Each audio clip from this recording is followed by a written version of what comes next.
Mr. Malia is out of the country.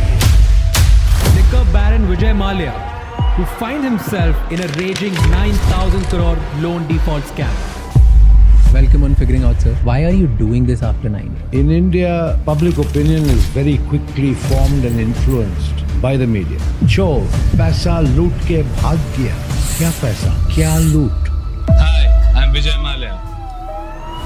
So it's not just huge, it is humongous. Nothing else comes close. Kingfisher is a class apart. Vijay Malia case.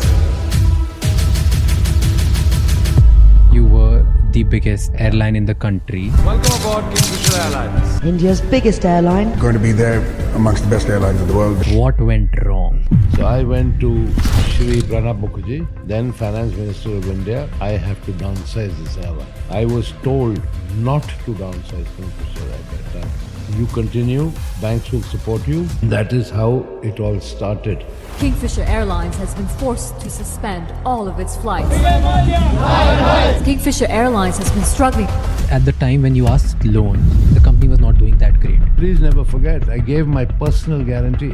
So all this narrative of chor kabhi apna personal guarantee deta hai kya? People give you this kind of loan against collateral. They took shares of Kingfisher Airlines at the double price. There's again a statement that your international employees were getting paid, Indian employees were not. The company in India had no money. With UB's money of 260 crores with the bank under the control of the government of Karnataka. Court said no. Multiple international courts, Switzerland authorities, one of the courts from UK, they have also found you guilty for misrepresentation of funds. Do you ever feel sorry that you couldn't do anything? I apologize publicly to everyone for the failure of Kingfisher Airlines.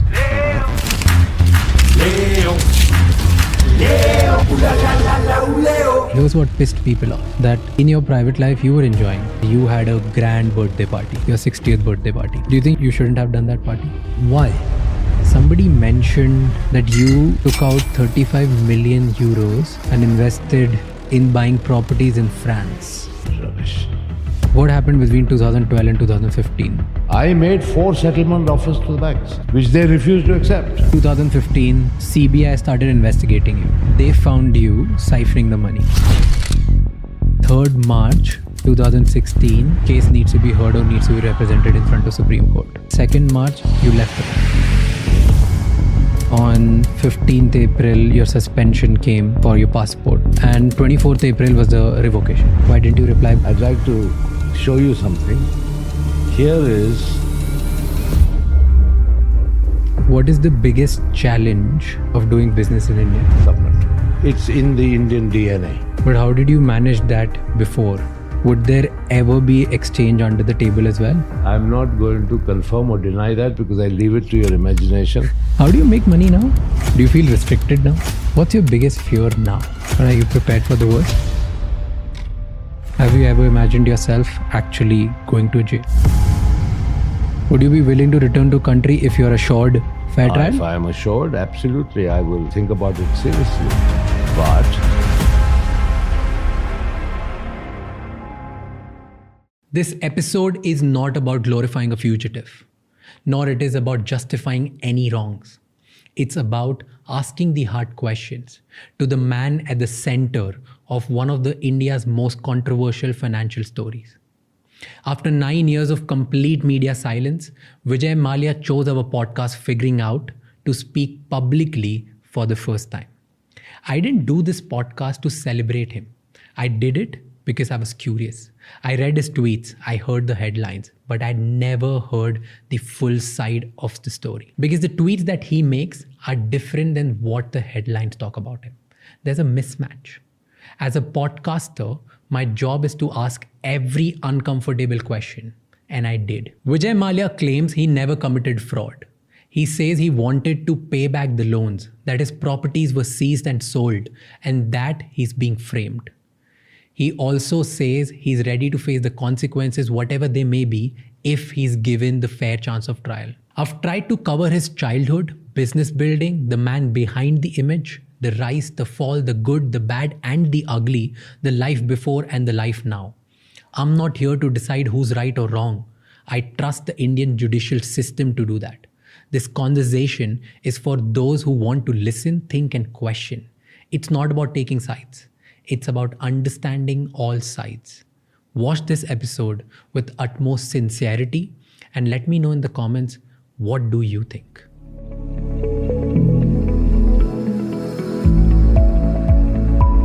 Welcome on Figuring Out, sir.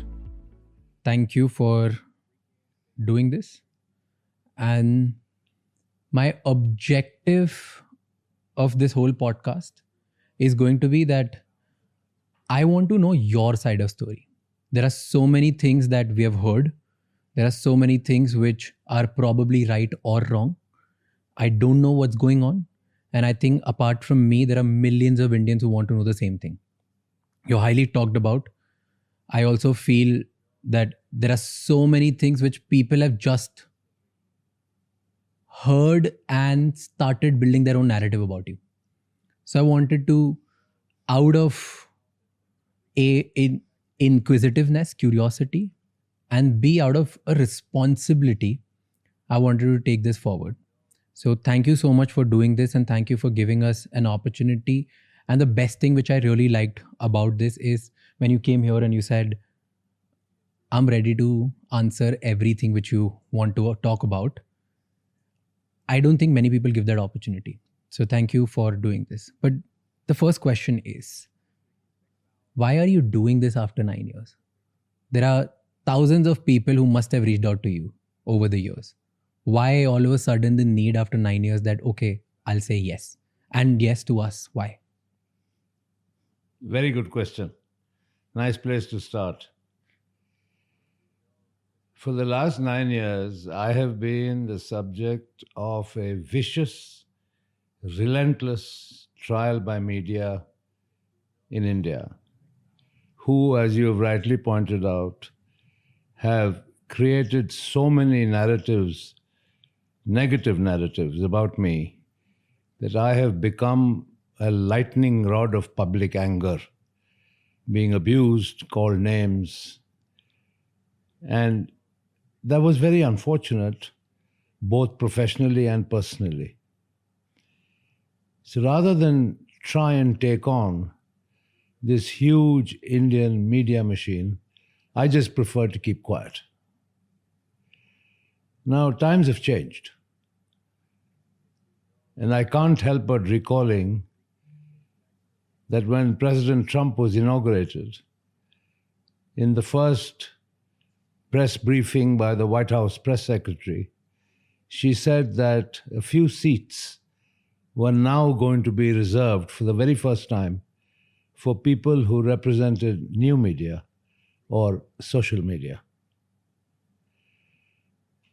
I didn't even know that a podcast existed, let alone understanding what a podcast really meant, until you told me and explained it to me in a manner that I got quite excited about, because here is my opportunity to not only answer your questions, but to say things that I truly feel would never, ever have been truthfully reported by the legacy media, particularly in India. That's why I'm here. Why do you think nobody cared about hearing you then? In India, it's strange, but public opinion is very quickly formed and influenced by the media. More importantly, by sensationalism. I still remember the anchor of one media channel in 2016 shouting and screaming on the television, saying, Vijay Mallya, I want to see you in jail clothes. I want to see you eat jail food, with an image of me in jail attire. What for? I always wondered what for. Subsequently, chor, paisa loot ke bhag gaya. Kya paisa? Kya loot? Nobody bothered to step back and think. But it was very easy to fling false accusations day after day and get away with it. One of the reasons I agreed to sit with you today is also because it is only very recently that finally the government of India, Ministry of Finance, has published a report, their annual report, in which they have acknowledged 14,100 crores recovered from me.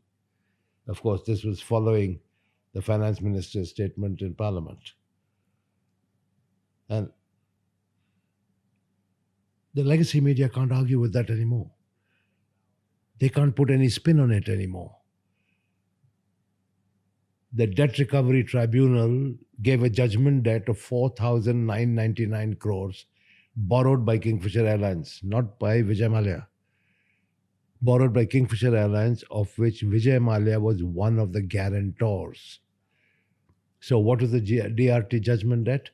4,999 crores plus 1,203 crores unapplied interest.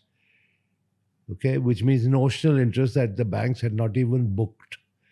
Forget that. The total of the unapplied interest and the principal was 6,203 crores. Okay? And I was the guarantor.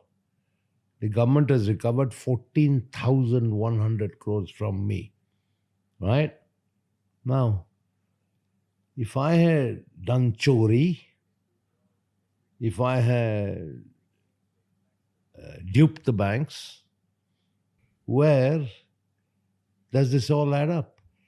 Till very recently, there was absolutely no official figure of recovery. Right? So everybody, the legacy media in particular, wrote whatever they wanted. Right?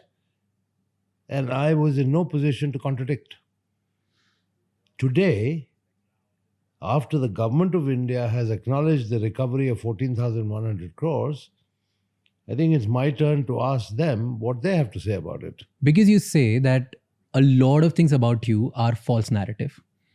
Let's go down to from your childhood. We speak from the beginning, and you tell me everything that people have been said, people think is wrong. Yeah. And I'll try to present the facts and the narratives which I have heard and which I have gathered through my research. All right. And if you're okay with counter somewhere, I'll counter you as well. No, please feel free to counter me. Perfect. If there's something that you feel is debatable or you want to make a counterpoint, I'm ready for it. Perfect. Because I feel that's my little responsibility out there to hear the right side and the wrong side both, and let then people think about it and let them make the right call. That's fair. Perfect. So before even I ask you about childhood, do you regret anything? I regret one thing, which is that after all my hard work, all the value that I created in so many multiple ways, that effectively the government of India and of course the media made me a zero from a hero. And that's a fact of life that I have had to stomach and live with. Now, whether that was justified or not is something that I'm sure will be encompassed in your own questions. Zero from a hero. Let's talk about building of a hero first, and we'll come down to zero again. So before the billionaire Vijay Mallya, before the controversies, before all of this flamboyance and scandals and things that people talk about, who was Vijay Mallya as a child? Where were you born? What did you do? How was your childhood? Tell me about it. Born in Calcutta, moved to our hometown Bangalore, went back to Calcutta, did my schooling there, did my college education there in Calcutta. And my upbringing under my father was a very normal, I would say strict upbringing. Really? Yes. Tell me an incident, strict childhood. Two things. When I was still in school, class 9 at La Martiniere in Calcutta, my marks were not very good in class. I was a mid-ranker. Only because I took a lot of interest in sport and extracurricular activities. But I didn't, concentrate fully on studies and my mark sheets. And he told me, and I think most people know it, he was exceptionally intelligent, was a product of the Doon School, I think topped his class. So he expected me to also top my class. Nevertheless, he said something to me which I think I remember till today. What? Two things made a profound impact. One, if you're not good enough, you are not going to step into my shoes. And the second thing he said, do you realize that while I say step into my shoes, there may not be any shoes at all, because the government and its then socialist policies may have taken everything away from us, and the only thing I can leave to you is your education.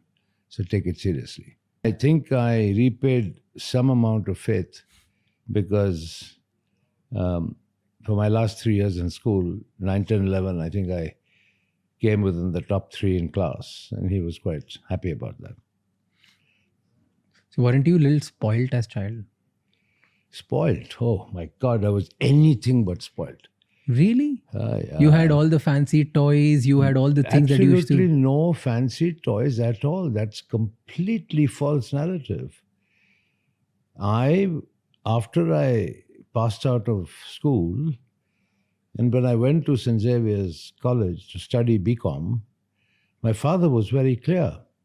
You go to college at 6 o'clock in the morning, and when you finish at 10:30, you go and work a full day at the office as a management trainee.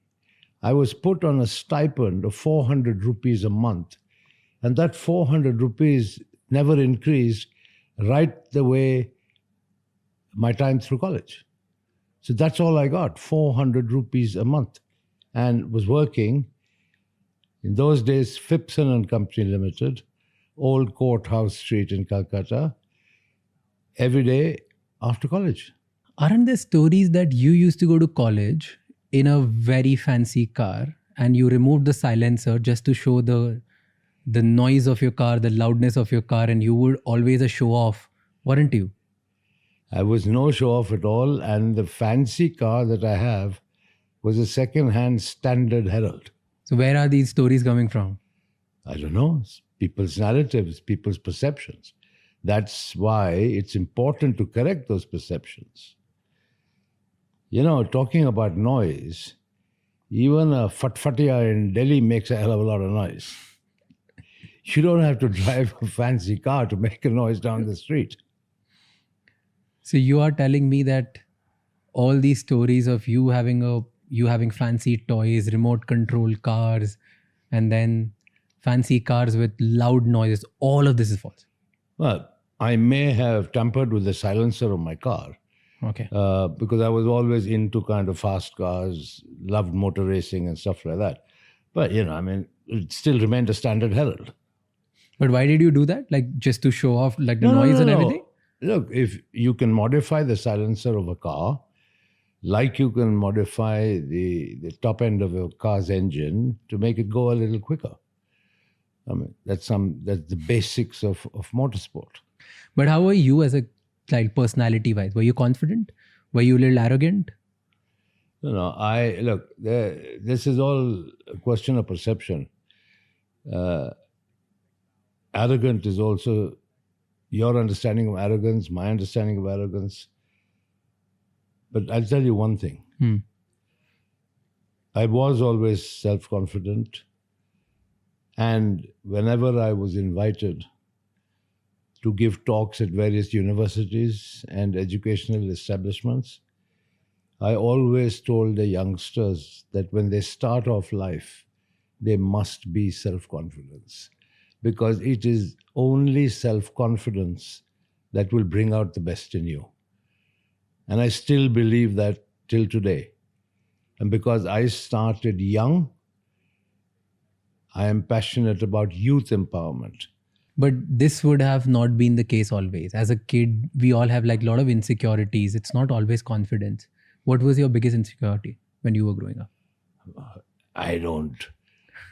Yeah, probably the biggest insecurity was when the examination results were due, and what my dad would have to say about it. But no, beyond that, my life is pretty plain and simple.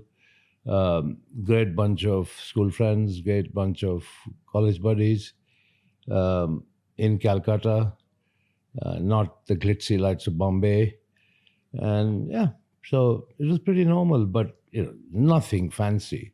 But I had a very strict set of supervisors at work who were clearly instructed by my father to be tough with me, to make sure I worked my butt off, and I'm none the happier for it.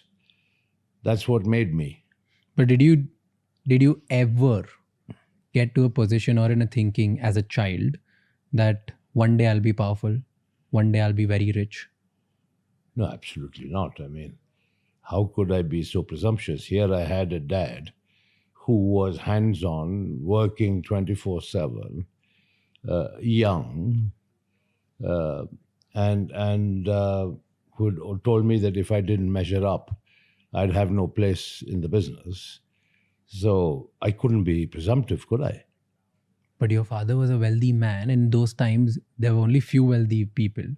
So you would presume this, right? Like, I will have all this wealth inherited. I'll be maybe bigger than my father, or maybe just have all of these things. I didn't have any such aspirations in those days. And wealth was something that was very relative.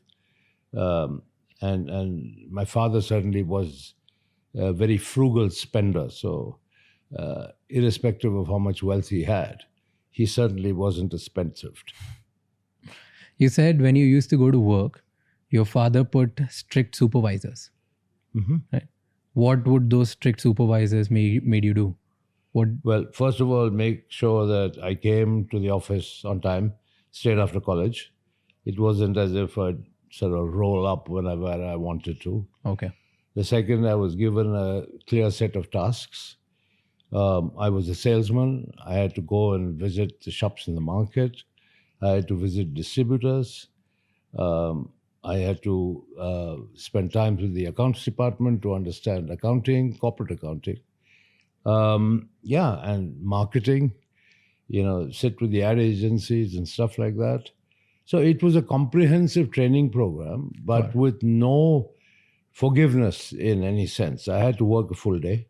I couldn't sort of get up and go or come when I liked, which was fine. I mean, looking back, it was a great grounding. What happened next? So you were in Xavier's, you started going to work, and then you went to States. Yeah, my dad sent me off to the States to work for American Hearst. Okay. American Hearst, as it was then known, became then Aventis. And now the pharmaceutical company, the global company, is called Sanofi. So yeah, I was sent there, worked there once again as a management trainee. I then was brought to England to work in Jensen and Nicholson. I was a paint foreman in the paint factory. It used to be mixing paint at night. And yeah, I mean, slowly I understood what my father's methods were. What was his method? Which is basically a strict training regimen. And I did pretty well because I can tell you, he expressed his appreciation for my work. I got a pretty good report card from America. He said he was proud of me. I did well here in England, mixing paint. And when I went back to India, his health was becoming indifferent. Okay. Even though at that time he was only 57 years old. His health was becoming indifferent. He had a history of heart disease. So he sort of got me to work for him in the core business. And then of course the story of Kingfisher, the story of McDowell's Number One, Bagpiper, and all these brands that subsequently became very well known began then. How was your relationship with your father? The relationship with my father was excellent. He was a man of few words. But there's one thing he did which embarrassed me no end. That every time he saw me, he gave me a big kiss on my cheek. Whether it was at an airport or in the office or at home, he'd give me a hug and a big kiss on the cheek. I mean, bless him for that. Did he ever doubt you that whether you will be able to continue and build his legacy or not? I think the biggest certificate I got was from my bosses in America. And they gave me a pretty good certificate, a pretty good report. And that finally, I think, gave him the confidence to say, my son is stepping up to my expectations. What was your first bold step in your father's company? Oh, Kingfisher. I went to my father and I said, I need 10 lakhs rupees to market Kingfisher beer. And he said, that's a princely sum of money. What are you going to do with it? How are you going to do it? Etc., etc. Because I saw in the archives of United Breweries this label of Kingfisher beer, which had been actually launched in 1857, gathering dust and, with a pretty archaic Kingfisher bird on it, sort of prehistoric version. But I said to myself, the mere word brand Kingfisher is very evocative in so many ways. It could be made into a fun brand. Now, my time in Calcutta, going back to my training days, when I spent time with them, with the marketing department, more importantly, interacted with the people in the advertising agencies.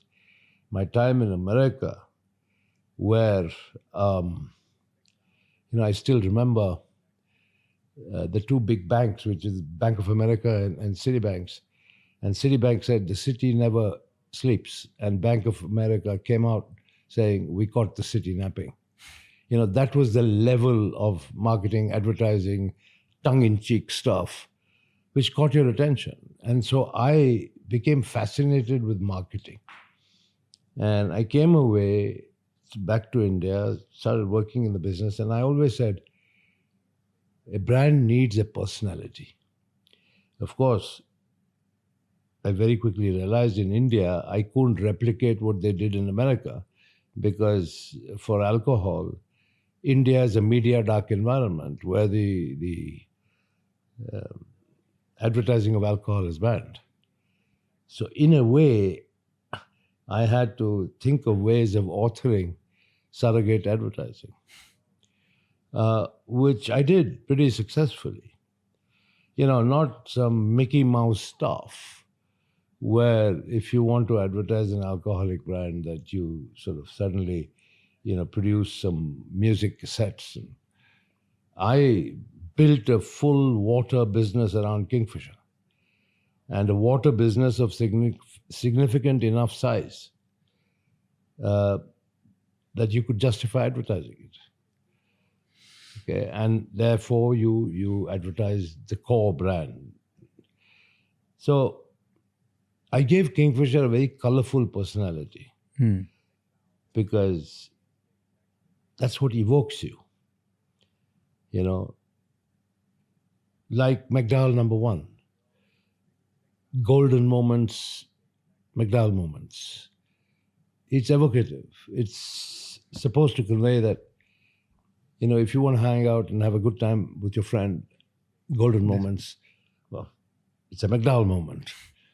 So there were many, many such examples of how I actually gave brands their personalities.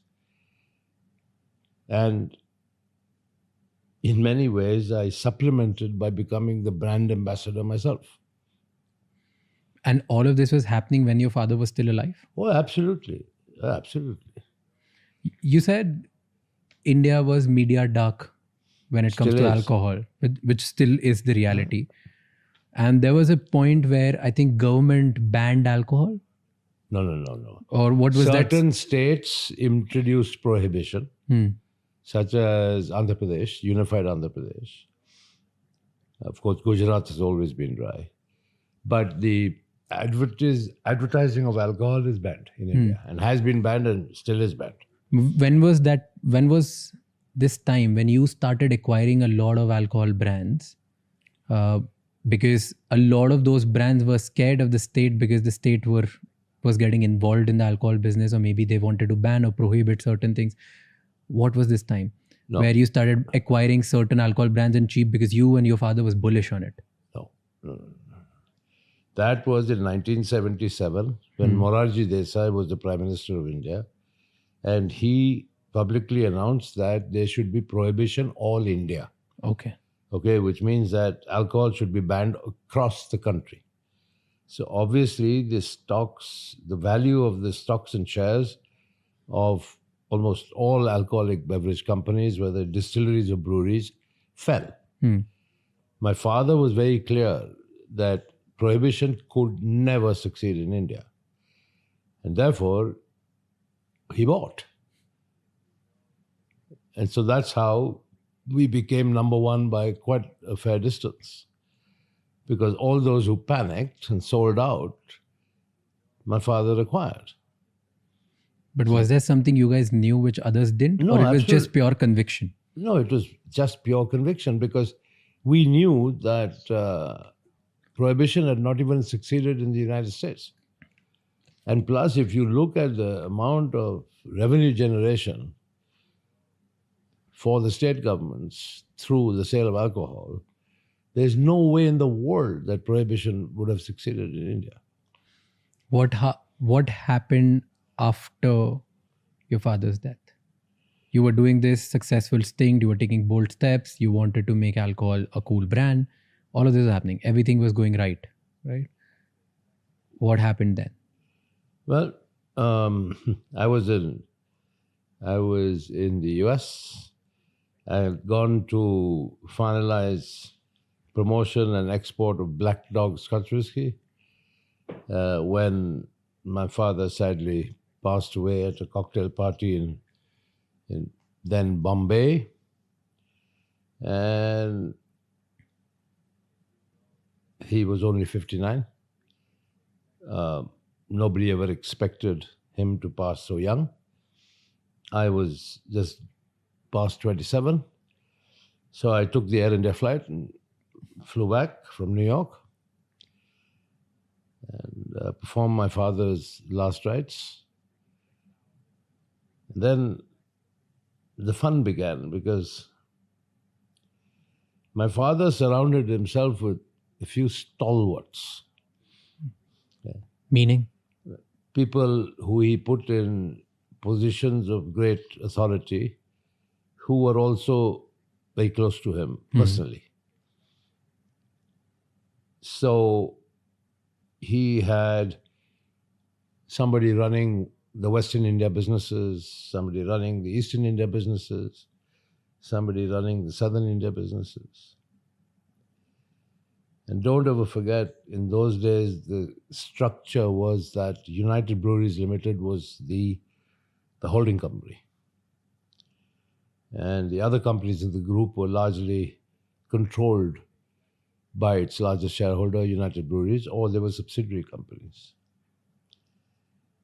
And so the inevitable debate started on what next, what role I should have. Of course, people acknowledge that I was in the business. But people, I think, were a little reticent to speak openly about their own aspirations of being the chairman. Then something very funny happened. We had annual general meeting of shareholders that was coming due. And the shareholders in the front line who had seen me with my dad proposed my name. And that's how all other aspirants were silenced. because they couldn't publicly sort of get up and say that they were more qualified, particularly when it was evident I had shareholder support. And there I was installed in what I call the hot seat at a very young age. But fortunately, thanks to my upbringing, my father's insistence on proper training, familiarization with the business, time in America, time working with him, I wasn't raw. I had a fair amount under my belt to be able to address the challenge of the role. I was reading an article where uh, it said that you didn't trust people who were in control at the time of your father's when your father was a chairman. So that's why you hired your people and your friends, because you didn't know that if you could actually go to them for the right advice or no. No. That's completely misleading. It's false. I never hired any of my friends. But let's put it this way, they would have been too young and inexperienced in any case. You know, I mean, as I said, I was barely 28. They would be my contemporaries. So the question of hiring them and putting them in management positions just didn't arise. But I encouraged a lot of professionalism from within. I mean, people who then became the president of the spirits division, of the breweries division, and all the rest of it. I mean, my father's time, the average age of the regional directors or the regional satraps was probably around 60, between 60 and 65. And in 5 years after I reorganized, I mean, the average age was about 40. Okay, and these were all professional managers promoted from within the ranks. I mean, yes, there were a couple of exceptions where I hired people from extremely well-known organizations like major consultancy firms, so on and so forth. But beyond that, largely it was all internal promotion. Give me differences between before. Okay, so when your father was the chairman versus when you were the chairman. Give me 3-4 differences what happened in United Breweries. It was the entire approach. For instance, mine was a decentralized, accountability-led approach. Okay. I would have monthly operating review meetings called MORs for each line of business. Okay. And that's all I wanted to know about how the businesses were performing on a regular day-to-day basis. I wasn't leaning over the shoulders of the management team and trying to micromanage things. When opportunities came along, then of course we'd had separate discussions. So if you empower people, accountability comes along with it, because people are also motivated to demonstrate their own capabilities. Now, my father's style was, as I said, far more hands-on, owner-operated, micromanaging management style, and he spent a lot of time doing it. I had a lot of free time, as I will tell you as we proceed, because of this decentralization and this whole new management culture that I had Enough time in your hand. introduced in the UB group. And this was between, let's say, 1983 and 1986, 87. That is why I was able to then acquire the Berger Paints global business based here in the UK and actually become a non-resident Indian. In 86. 88. 80, okay. Yeah. And I still have a letter from the Reserve Bank of India confirming that from 1988 I would be treated as a non-resident Indian for tax and exchange control purposes. And the reason, and of course that obviously meant that I couldn't spend more than 180 days in India. Well, the luxury of spending 180 days out of India, running this new opportunity in international business. Paints business. I was able to do it only because of the decentralized management structure implemented in India. So both the foreign businesses and the Indian businesses ran very well. Give me differences and similarities between Vittal Mallya and Vijay Mallya. Well, Vittal Mallya's thought 100 times about spending money. Vijay Mallya probably thought twice. Yeah, well, I guess it's age. It's aspiration, it's age, it's different styles and outlook on life. Was there any difference in terms of public attention as well? You were pretty loud, your personality was... No. Look, once again, you can think whatever you want to think of me, and so can the whole world. Just because I'm a self-confident guy who is not afraid of public speaking, who doesn't suffer from stage fright, if you want to say that I am arrogant, flamboyant, go ahead and say it. I can't deny it. My father was very shy of public speaking. Totally the opposite. I am a very confident public speaker. I used to debate in school. I used to participate in drama in school. So I can speak. So you didn't want public recognition. You loved speaking. No, well, if somebody asked me a question or I was invited to speak, I'd speak. And people would, well, in some cases, tell me I'm talking nonsense. And in most cases, say they like my speak. But I was able to communicate from a platform. But won't you speak certain things and tweak your speeches in a way that becomes headlines? I never looked for headlines. I never ever looked for headlines. The headlines were created around me by the media. Let's take the case of flamboyance. Okay, and let's spend a minute on analyzing flamboyance.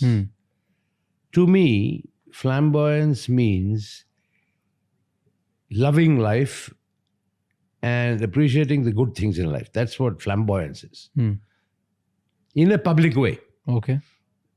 That is what I would say is the meaning of flamboyance. How old was I when my father died? 28. Compare me to other industrialists in India at that time. I was 28. I was chairman of UB Group. Who was chairman of RPG Enterprises? Mr. Ramaprasad Goenka.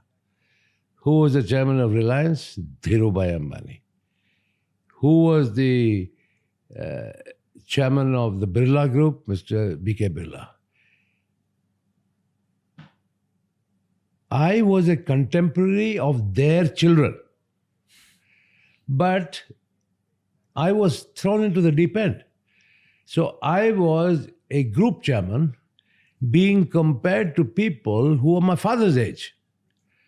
Now, as a youngster, I had the passions of young people. Like? I enjoyed a good car. I enjoyed my drinks. I enjoyed parties. I enjoyed music. I enjoyed sport.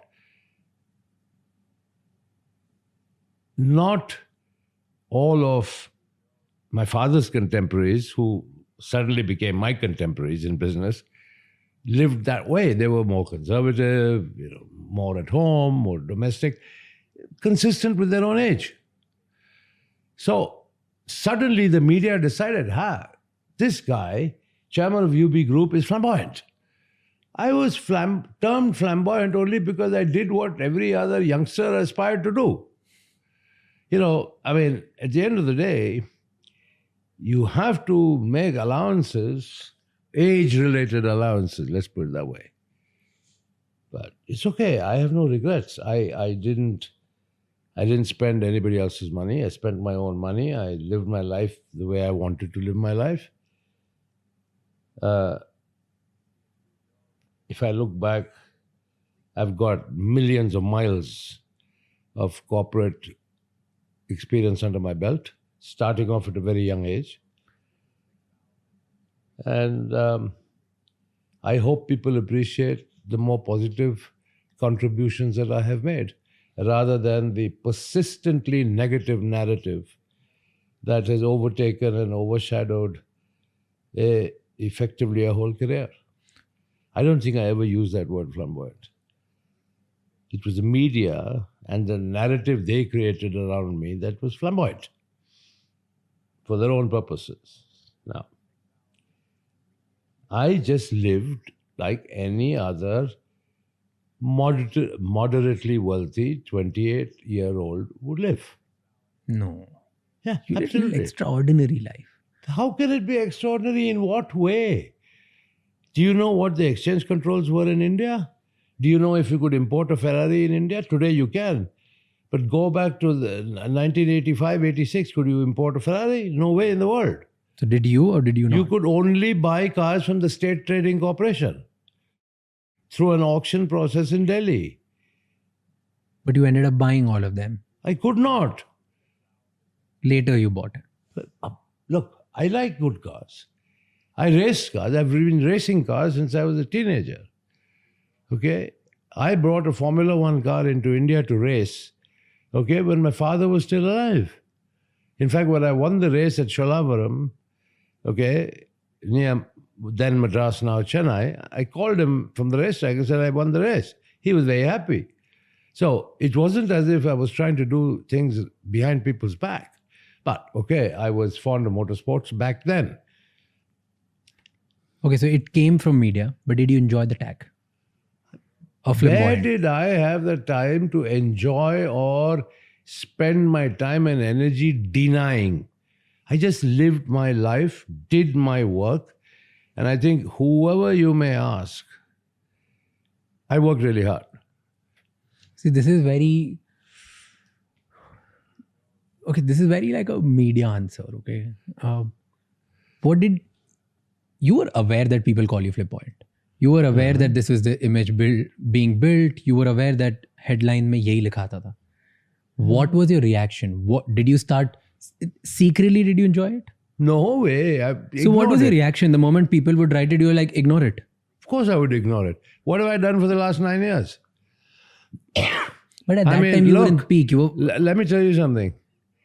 Being referred to as flamboyant, some people may take as a compliment, but nobody will tolerate being called chore, thief, fugitive, right? These are damning words. I ignored all of it because I knew I couldn't fight it. Much like I ignored flamboyance. I couldn't spend all my time devoted to contradicting what the media wrote. Yeah, and now, But, okay. let me also tell you, I referred to earlier, I said, this whole theme of flamboyance, the media, if you see the pattern of their reportage on me, okay, I mean, they kept on writing things which really, I thought, these guys don't have anything better to do. Vijay Mallya ne aise party kiya.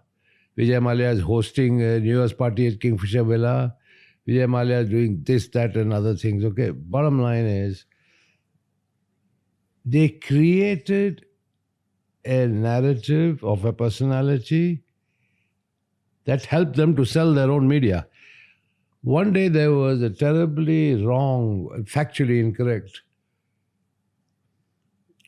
article in one of the large newspapers in India. So I called the owner. I said, how could you possibly publish something like this without checking the facts? Kya tha? Vijay, sorry yaar, your name sells. So they created this animal called Vijay Mallya, whose name started selling, so they could get more eyeballs, more readership, more viewership. But be that as it may, I lived my life. What was my objectives?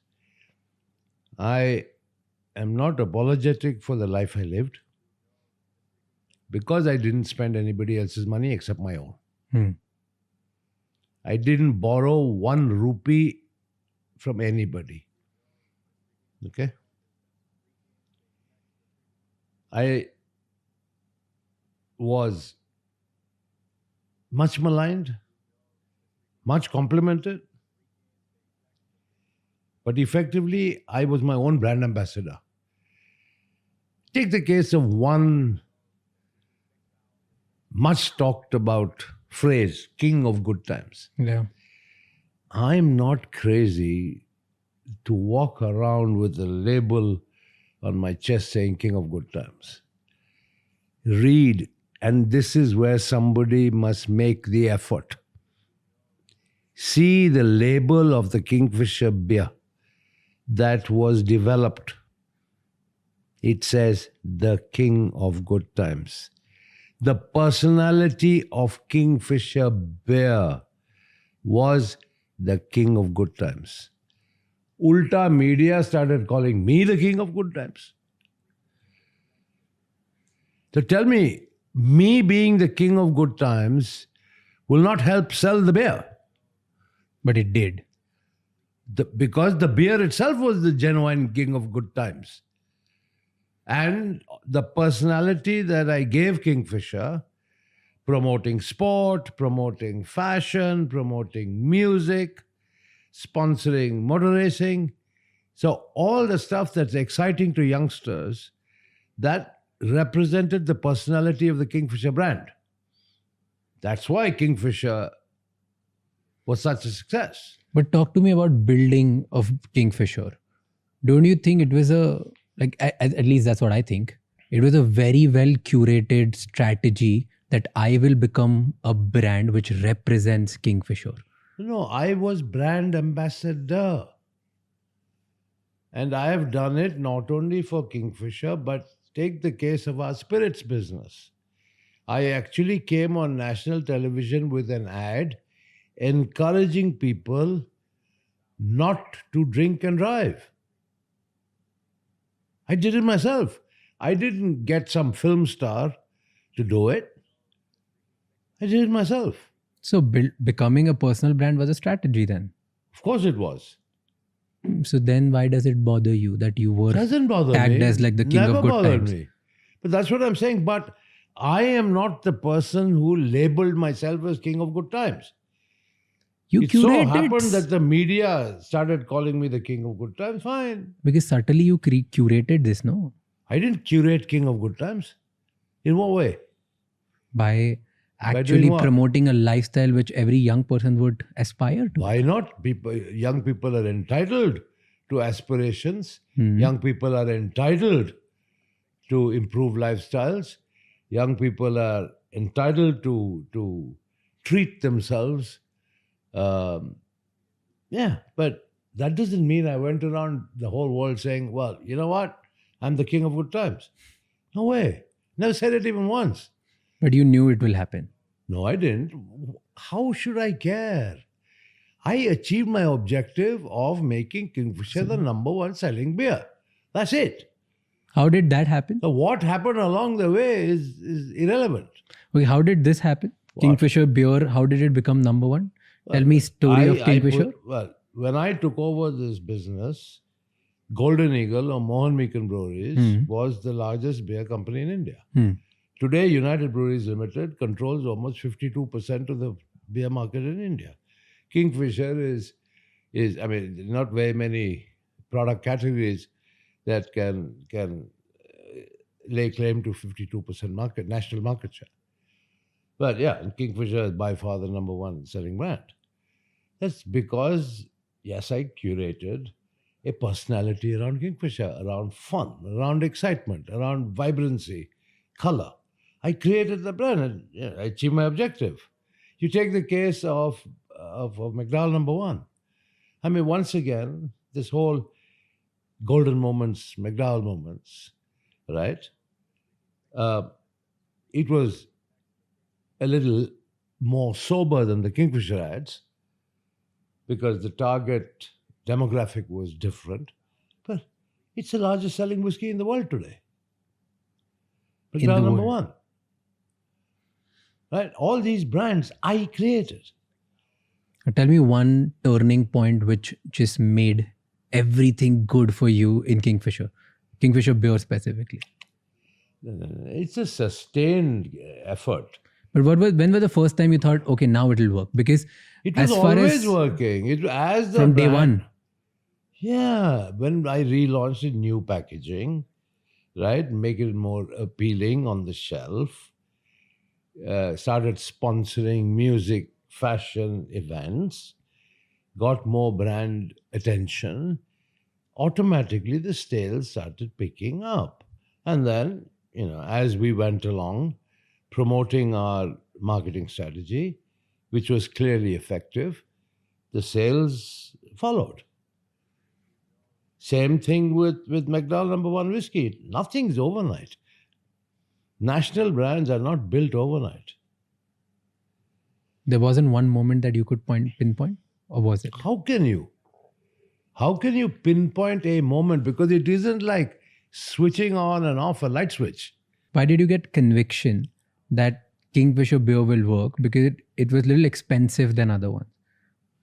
We had brands such as UB Royal, Flying Horse, we had Jubilee. Now you tell me, even though they were my brands, does any one of these evoke any excitement in you? No. But if I say to you Kingfisher, you take notice, right? So that's the platform I built on. All right. Similarly, as I said, you take the case of McDowell number one, right? It was targeted at a slightly higher demographic, but it went along with more sophisticated merchandising and stuff like that, which augured well for the brand. And today, as the Indian economy has grown, as consumer spending power has gone up, it's the world's biggest brand. Selling about 32 million cases per year. What was the biggest challenge in building of Kingfisher beer and McDowell's? I think Or everything was just painted red and it worked out for you? No, there was nothing red about McDowell. It was all black and gold. The only one around that's red is Kingfisher. No, I think more than challenges, I look at opportunities. 2005, I bought Shawwalis, my biggest competitor. That propelled the spirits business, to number one position by far. Brought on board bands like Royal Challenge and all the rest of it. So, those were pretty bold business decisions, which once again, self-confidence. I had to pay $300 million for the company. Big amount of money. But made it work. That's how United Spirits was created. Today, with a market cap of almost 1 lakh crores. So, if you have the confidence to do it, you go do it. You said you bought Berger paints at the same time. Talk about that. Why paints all of a sudden? You were making money with alcohol. You were minting profits out of alcohol. You were convinced that brands like Kingfisher and then at one point other brands as well would work out really well, which it did. Why buying a paint business? Like, this is so The paint bizarre. business, British Paints in India, which is now called Berger Paints, was part of the Hex Group. My father was chairman of British Paints India. Okay. When he passed away, I became chairman of British Paints India.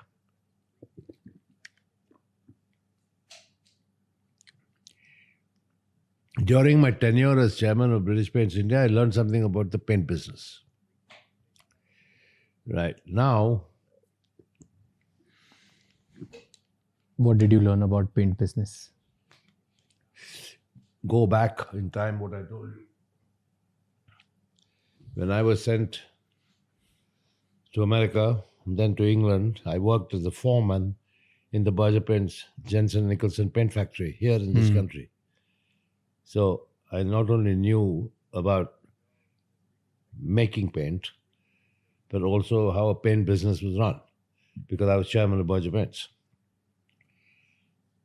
So when Hex Group decided to sell their global Berger Paints, headquartered in England, operating in the Caribbean, operating in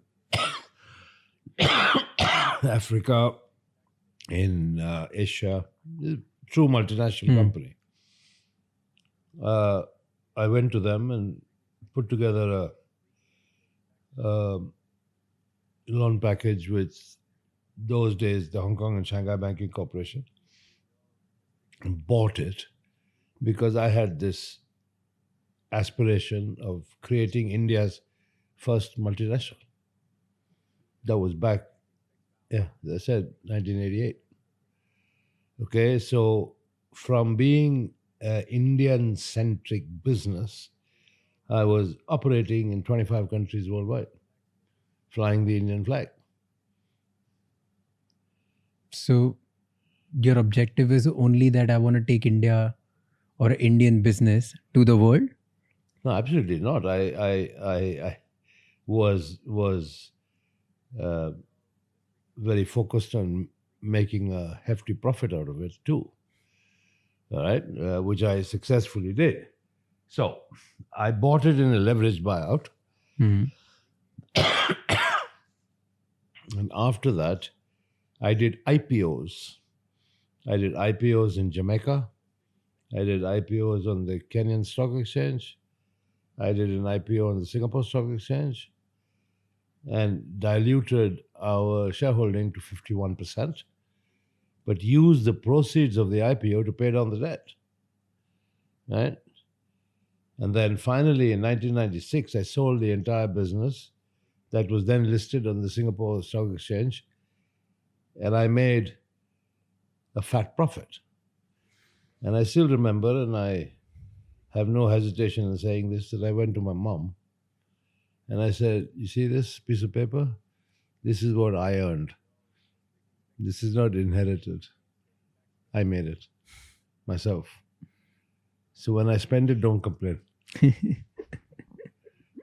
No, I mean, that's on a lighter vein. But yeah, I mean, I that was when, as a non-resident Indian, I made my first serious piece of money out of entirely my own initiative in a paints environment. But hey, that's what it's all about. I mean, I got experience of doing IPOs in 3 different countries across the globe. That was invaluable experience.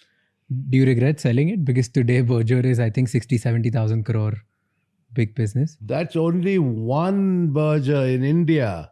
I owned the global Berger all over the world, including India. I sold Berger paints in India to the Dingras. So do you regret selling Great it? job with it. No, God bless them. They did a super job with it. But And if it was doing so good, why did you sell it then? Well, it was bought by the Malaysians. Okay, and they came with an offer I couldn't refuse. I mean, they offered me some 2.5 times the quoted share price. Okay. You mentioned that you told your mother that I made this profit. Now don't complain when I spend it. Correct. Tell me your relationship with your mother. My mom brought me up. I used to live with her in Calcutta alone since 64, 65. And yeah, so she's stood by me like a rock. She's a very well-educated lady. And yeah, I mean, she's been living in England now for 30 plus years. But yeah, I wanted to buy a yacht. I wanted to buy a plane and stuff like that. And so I wanted to make sure I set the record straight. I told my mom, I earned this money. So if I spend it buying a yacht and spend it buying a plane, don't complain. Did she complain? No. Never. But why did you say that then? She enjoyed the yacht. What? Okay. Why did you say this to her then? Was she like frugal? She would ask you not to spend? No, it isn't that. I mean, it's natural for a parent. If you see something that's quite extraordinary, quite expensive, lavish, call it what you may. It's normal parental reaction to ask the child, why are you spending money or whatever. So, I mean, I'm just telling you, I made a joke out of it, but I was very proud that that was money I earned. It wasn't money I inherited. Tell me one lesson you learned from your mom. Oh, I've learned many lessons from my mom. Don't waste time in life arguing. It's And not worth it. when Use did- your time productively. Think positively. Don't keep arguing with people unless it's a matter that's going to get you somewhere. And which argument gets you anywhere? And what did you learn from your father? Give me one lesson. Something that you can't forget. Hard work and an ability to read a balance sheet, company balance sheet. He was really good at it, right? That's what He it's was written about him. superlative at it. Do you miss your I father? don't think I'd be as good, but I think whatever I learned from him was good enough for me to produce some excellent, robust balance sheets in all the companies I ran. Do you miss him? Well, who doesn't miss a dad? But it's now what 1983 to 2025 is a long time. What do you miss about him? You can't keep missing somebody for 40 years. Life is too short for that. But do you think he would have been proud of you today? Well, I would hope so. Certainly not proud of me being called chore or But then bhagoda. And certainly nobody would be proud of that. Certainly no parent. I know my mother gets very agitated even today. She's 98 years old. And every time she sees the Indian media, she's reduced to tears. Obviously, it hurts her more. I'm probably more thick-skinned, more robust, and I just ignore it. But, at that age, my mother doesn't. And it's very unfair what has been written, what has been alleged, because it's complete nonsense. Let's walk through the case. Let's start from the point of what happened in Kingfisher Airlines. Yeah. Okay. When did you decide that you want to start a Kingfisher Airline? The 2002, 2003. And you just, okay, so here's the story. Hear me out. What Yeah. I have gathered from reading about it is one day, out of blue, you go to an AGM or like just a board meeting, I think, not AGM. It was a board meeting where you announced that on my son's birthday, we are going to launch Kingfisher Airlines. Your CFO was not happy about it, but you still pursued and you want to do it. This is what is reported. What was the reality? Tell me the truth. The truth is, the Damania brothers from Bombay, who previously had Damania Airlines, came and made a presentation to my CFO, Ravi Narungadi, saying the time is ripe to start an airline now. Okay. Ravi Narungadi had discussions with them, came to me and said, would you like to look at this proposal? I said, yes. We looked at it and finally we decided, yes, it is opportune. So let's go for it. Okay. That's how the idea of an airline was born.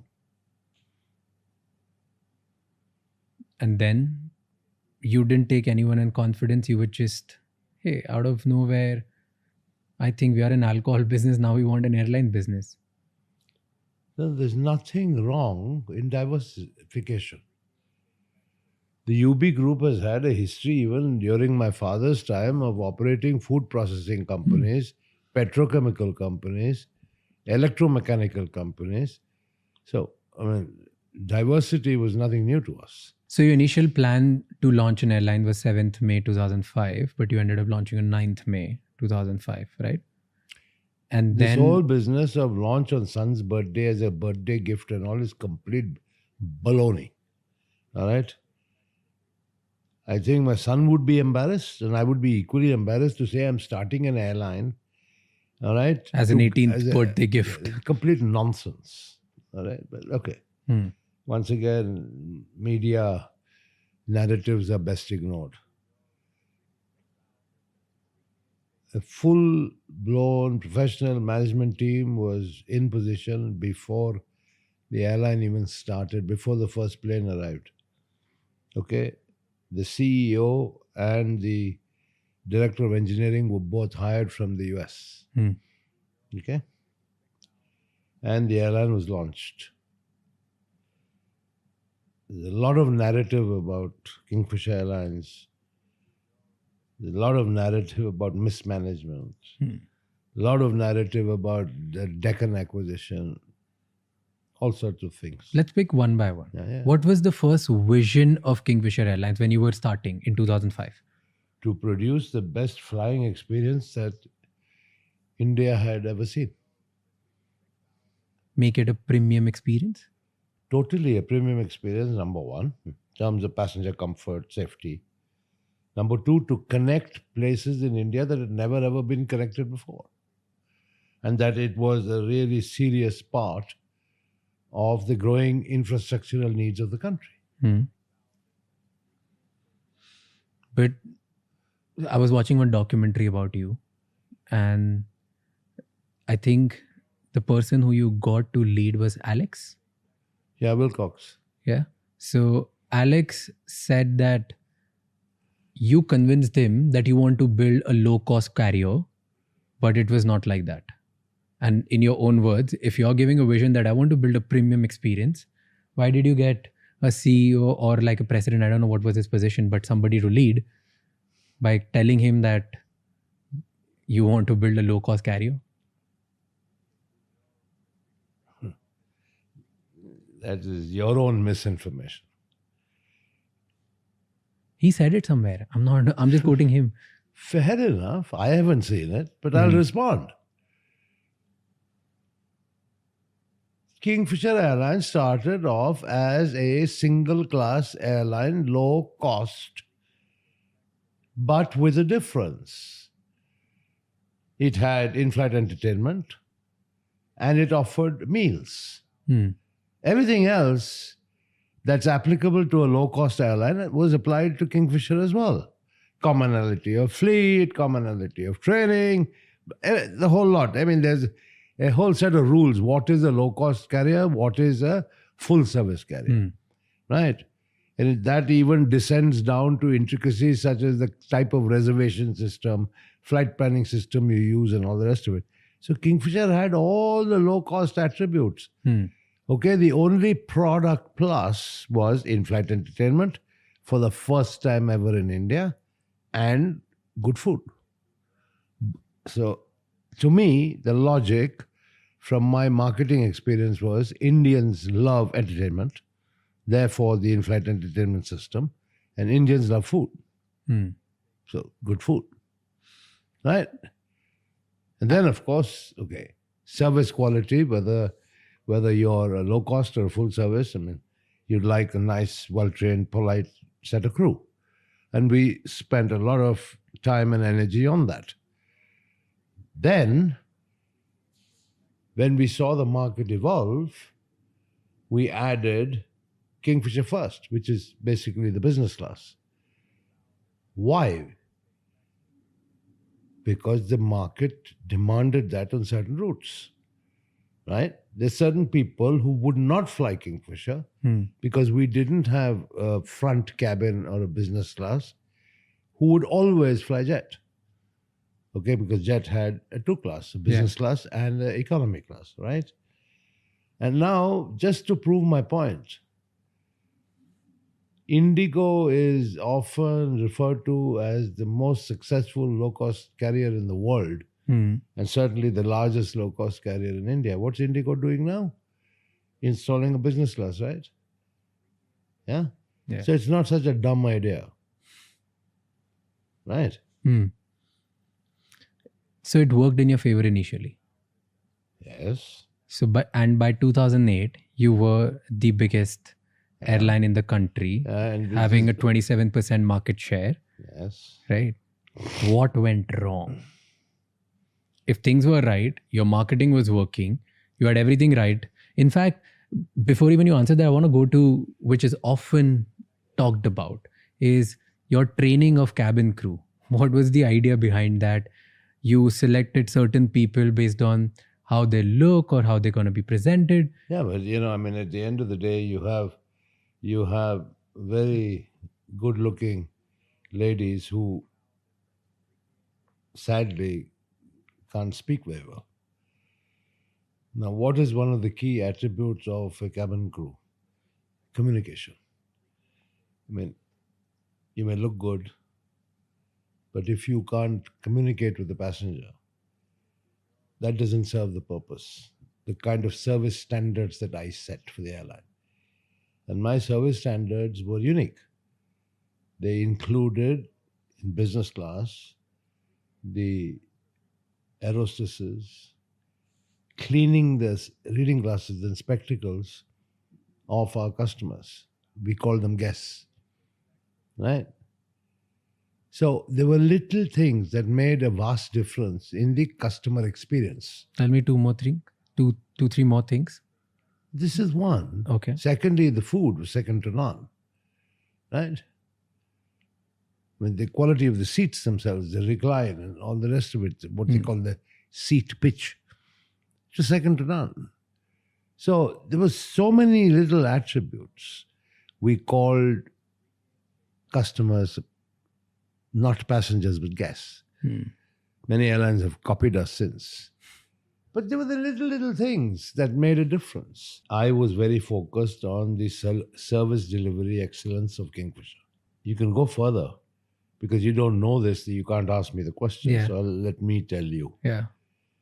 In the first 1 year, the airport manager at every single airport in India had to send me on my personal mobile an SMS with the flight number, the scheduled time of departure, and the actual departure time. So every night before I went to bed, which was rather late, I used to look at my phone, every single flight of Kingfisher of that day. I used to monitor personally the on-time performance.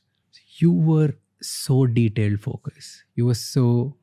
Because the service industry and the airline industry requires focus, requires detailed focus. So agreed. Then it worked in your favor till 2008. What happened then? Simple. You've ever heard of Lehman Brothers? Yeah. You ever heard of the global financial crisis? Right? Did it not impact India?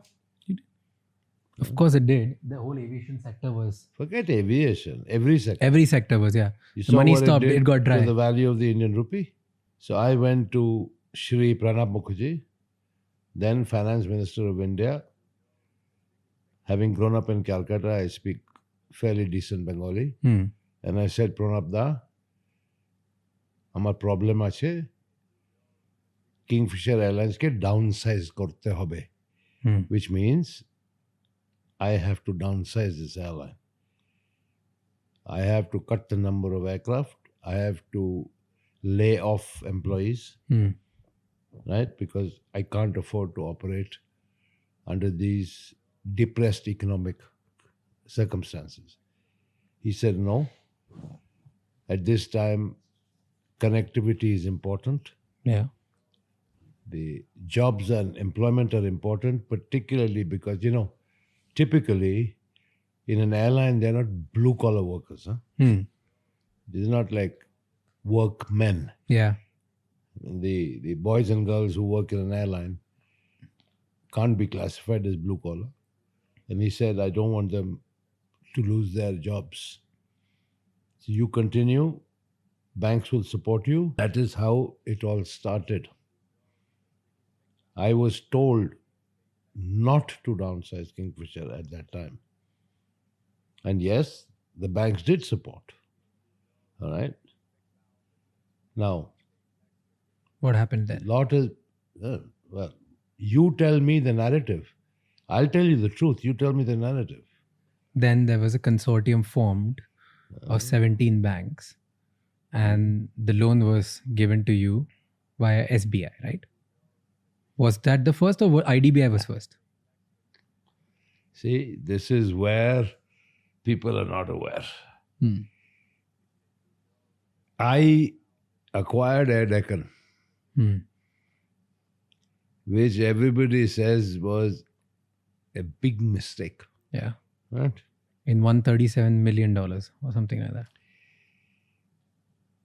Everybody says you overpaid for it.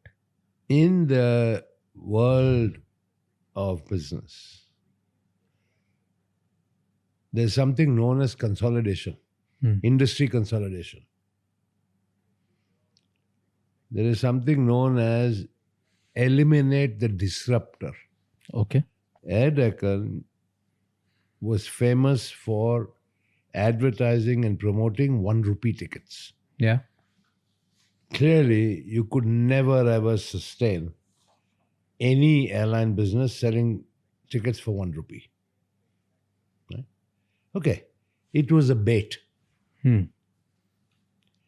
But that set certain price expectations in the mindset of the customers. Yeah. And affected not only Deccan, which was losing money, but the industry as a whole, of which Kingfisher was also a part. Right? So, at that time, we looked at it. Air Deccan was also Bangalore based. It had the same Airbus aircraft. It had the same trained pilots as Kingfisher. So there was a lot of engineering compatibility. Plus scale and size with the merger of Kingfisher and Deccan. Eliminate the disruptor and consolidate the industry and Kingfisher Airlines. That was the logic of buying Deccan. Not this much touted logic of I was desperate to fly overseas. I needed to get past that 5-year hurdle. Yeah. Complete nonsense. Now, why should I shout from the rooftops trying to clarify this? But if you talk to anybody about elimination of a disruptor and consolidation of industry, it'll start and commonality of equipment, it'll start making business sense. But if your philosophy was to make a premium airline, why would you buy something which stands for low cost carrier, which stands for something cheap, which stands for 1 rupee ticket? Because the customers would be completely different. The only obvious sense which anybody could make it out from it was, if you are going for a different vision, you are probably going out because the 5-year window which you wanted to bounce, right? Probably, of course. Like that was the logic. Like to clarify, to tell people who don't know about it, the logic that people talk about is, if an Indian airline wanted to fly overseas, they should have operated in India for at least 5 years before getting the license to operate air. Yes. Correct. And you didn't have that. Yes. And that's why you bought Air Deccan, so that you could start flying overseas. And you paid an absurd amount of price for it. That's what people say. So who are the people that you're quoting? Everybody, like all the things that I've read, all the media. Like media, right? Yeah, like the legacy media, right? The legacy media, Yeah. the people who are responsible for giving us the information. I mean, that's what, as a citizen, that's where I get my information from. Correct. And at least from the ones who I really respect. So, I don't think anybody at UB Group was that dumb with a lack of business understanding to buy an airline, an operating airline, just to be able to fly overseas.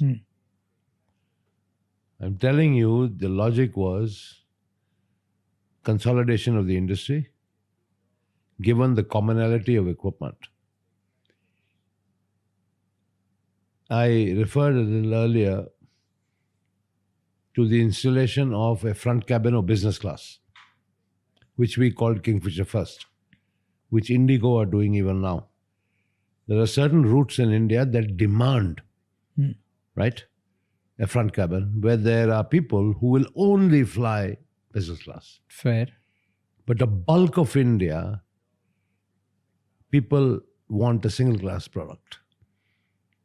Deccan fitted that bill fantastically. Right? We opened up more routes than had ever been opened before or available for air connectivity.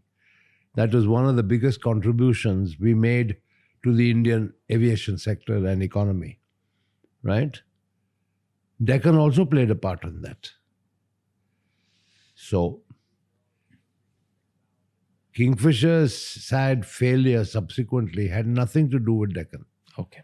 Nothing to do with how much we paid for Deccan. Right? Got it. Those were totally separate set of reasons. Right? But Business reasons. Here's the question on it. So I get the idea that you wanted to service more routes. You wanted to consolidate. That was a business decision. You saw that, hey, I want to build a premium airline, but there's a bulk of India who cares about the price. And you wanted to contribute to make sure that I want to make sure that India gets to fly anywhere and everywhere through the price point which Air Deccan provides. And if I could be the one to consolidate it and I could be the one to actually eliminate the disruptor, I should do it. Business decision. Brilliant. Do you think then the wrong decision was to rebrand it to Kingfisher Red? Because you can't start operating one Deccan and one Kingfisher. So we just called it Kingfisher Red. I mean, rebranding is common in the world. Take Coca-Cola, right? There's Coke, there's Coke Zero, there's Diet Coke. There's all Coke, right? So a multi-brand strategy is no rocket science. Yeah. But then the philosophy of Air Deccan was low cost. And in Kingfisher Red, so Kingfisher stood for premium, Kingfisher Red stood for low cost. It was differentiated Kingfisher first and Kingfisher Red. Okay. Right? You tell me something. What's the difference between Coke Zero and Diet Coke? Tell me. Just two names, I don't know. Yeah, fine. What's the philosophy behind it? You don't know. So how can all these commentators be commenting on Kingfisher first and Kingfisher Red? You know, the trouble in India is that there are too many commentators who don't understand the facts. And of course, the media plays to the gallery. And that's how disinformation gets spread wide. And then you stated somewhere, again, the commentators I'm quoting, that I want to, if I've put in a name Kingfisher on an airline, no matter even if it's low cost, I want to provide all the services. You started providing all the services, you started providing catering, you started providing everything in a low cost carrier, didn't you? I began by saying that Kingfisher started off with all the attributes of a low-cost carrier, which is single class, standard fleet, etc., etc., etc. But I said the only differentiator was in-flight entertainment and food. But I mean, just because I gave food didn't make it a full-service carrier. I mean, you want, shall I give you examples? Yeah. You go on any low-cost carrier here in Europe, all right? Do they starve you or do they feed you? But you have to pay for it. No, all of them? I don't know, few of them, the ones I've flown. Okay. So there are exceptions. Okay. But that was the business, like that's what everybody talks about, right? You know, that's the problem. Lack of information and knowledge, and more importantly, no domain knowledge of the aviation industry leads to all sorts of speculation that makes no sense. So you tell us that does it make business sense to provide food and in-flight entertainment in a low-cost carrier where people don't care about it? Wait. Our belief was Indians love food and love entertainment. That is for Kingfisher first, but not for Kingfisher Red. Kingfisher Red stands for Why? low-cost carrier. An in-flight entertainment system doesn't cost you money to operate every day. But still costs you a lot of money, which eventually will bleed your balance sheet. Really? I'm asking you. Well, not in our opinion. Do you think that was the wrong decision? What? Just To acquire providing, Deccan? after acquiring Deccan, giving all the services of a full service carrier in a low cost carrier. The full service carrier part of it was very distinct from the so-called low-cost carrier. At the end of the day, however you may refer to these business models, it's all about the price your customers are willing to pay and whether you can fill your planes. Simple. So your All models are academic and theoretical that really are irrelevant. but your critiques say that you were competing against other low cost carriers. Like? Like at that time, was it? I think Indigo started at that time, Oh, okay. and That's it. Spice started at that time. No. I think Spice. Spice was there on and off, Yeah. but Okay, so- more off than So on. you were competing with low cost carriers with their pricing, but you were providing something extra, and that's why your business model was bleeding more money than them. And you expected that this will turn into loyal customers, but the moment you increase price, people would not fly your flights. Was it? That's what Was it the- true? That's what the critics say. They are all aviation experts. I have nothing to say. So where was the problem? Then if this was not the problem, then Well, what happened? The problem was the government.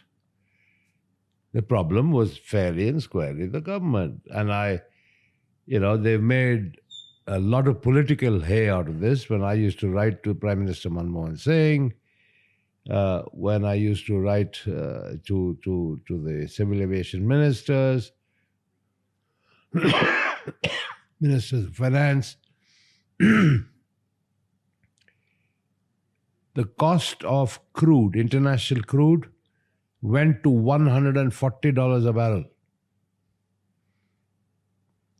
The price of aviation turbine fuel in India was directly related to the cost of international crude oil.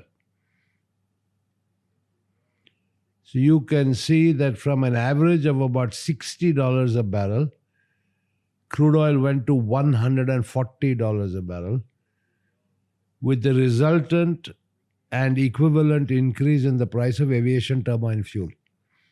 The state governments levied an ad valorem sales tax on aviation turbine fuel.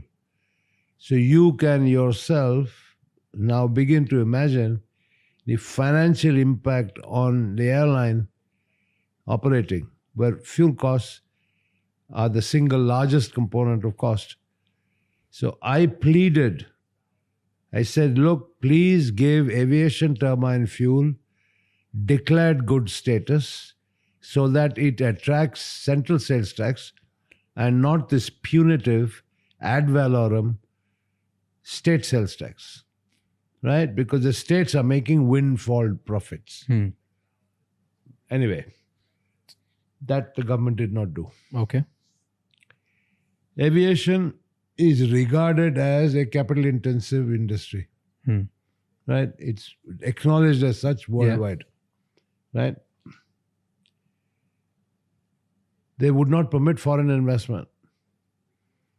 It was said that only 6 months after Kingfisher Airlines shut, right, that they permitted Etihad to invest in jet. I had already reached agreement with the CEO of Etihad in Geneva for them to invest in Kingfisher, which government did not permit. So we could not capitalize the airline through a foreign investor either. Why didn't they allow? You should ask the government, right? So my point is, the economy, the circumstances, the government policy then existing, all conspired to create a perfect storm through which Kingfisher could not survive. I mean, that's the sad part of it. If you talk about Kingfisher, the concept, and UB Group's diversification into aviation, I'll answer it in one sentence. The two biggest orders for aircraft in the world today are Air India and Indigo, both Indian carriers. The fastest growing aviation market in the world today is India. Now, if you yourself acknowledge that in 2008, Kingfisher was the largest airline with a 27% market share, had events not conspired against us, right? you can imagine where Kingfisher could potentially have been today. But sadly, not all businesses work out. Sometimes you win, sometimes you lose. While this, like 2008 turmoil happened, and you had your own challenges with Kingfisher, but there were good things in your life which were happening as well. One of them being sports. So you bought IPL team, RCB, Royal Challengers Bangalore. How did that happen? When did this idea come to you? Were you approached? You approached? What was it? Tell me everything about it. Well, I think I've already explained to you the concept behind building a personality for a brand, about communicating marketing ethos via sporting events, via music events, and various other forms that would be attractive to youngsters. I just acquired Shaw Wallace, and one of the biggest brands that I acquired was Royal Challenge whiskey. And I was thinking of ways and means of now taking Royal Challenge whiskey to the next level, which required a lot of marketing, innovation, thinking. And at the time the IPL was conceived, I was actually sitting on the BCCI committee as a representative of the Karnataka State Cricket Association. And I was very impressed with the pitch that Lalit Modi made to the BCCI committee about this league. And of course, he was working through jumping through the hoops. BCCI was quite bureaucratic at that time. But nevertheless, he called me one day and said, okay, fine, we're ready to go. Teams are going to be auctioned. Are you going to buy? And I thought to myself, I said, wow, in a country where cricket is a religion, what better platform can I have to promote my brands than through an IPL franchise?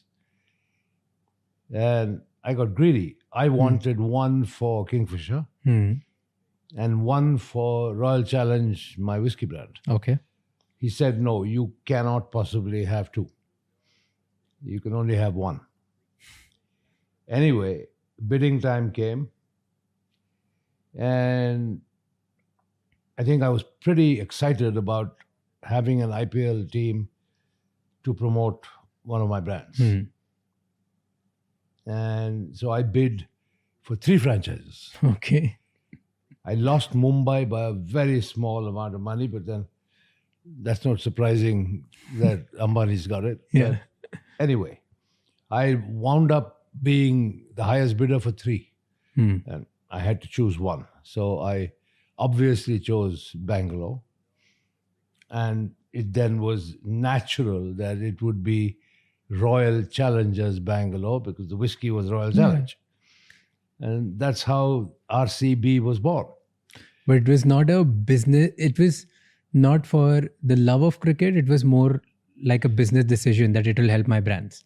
Or was it both? This is it. The media narrative will be, well, vanity project. Vijay Mallya loves cricket. He wanted to buy his own team. Yeah. Flamboyance. The usual narrative about me. But the sole purpose always was promotion of the Royal Challenge whiskey brand. So it was very much business driven. And that's why it was called Royal Challengers.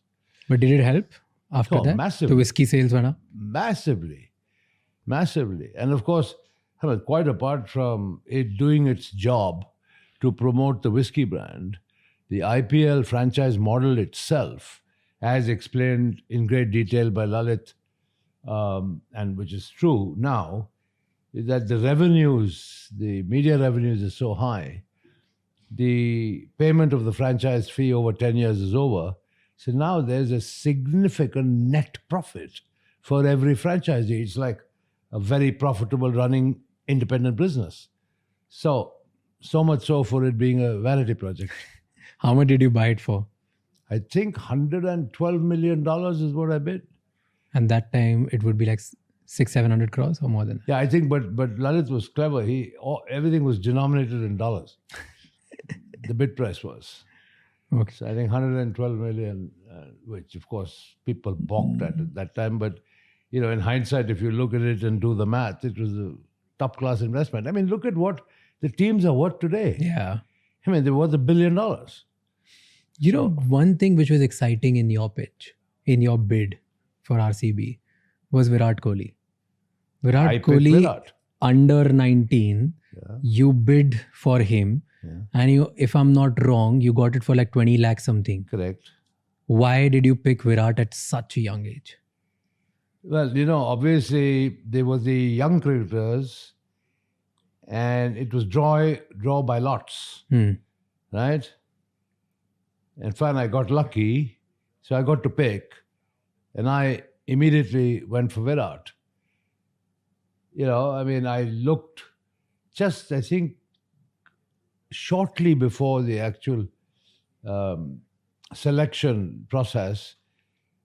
They were playing the Under-19 World Cup, and I was very impressed. And so I picked him, and it's wonderful. 18 years later, he's still there. So with just his performance, or were you able to see something?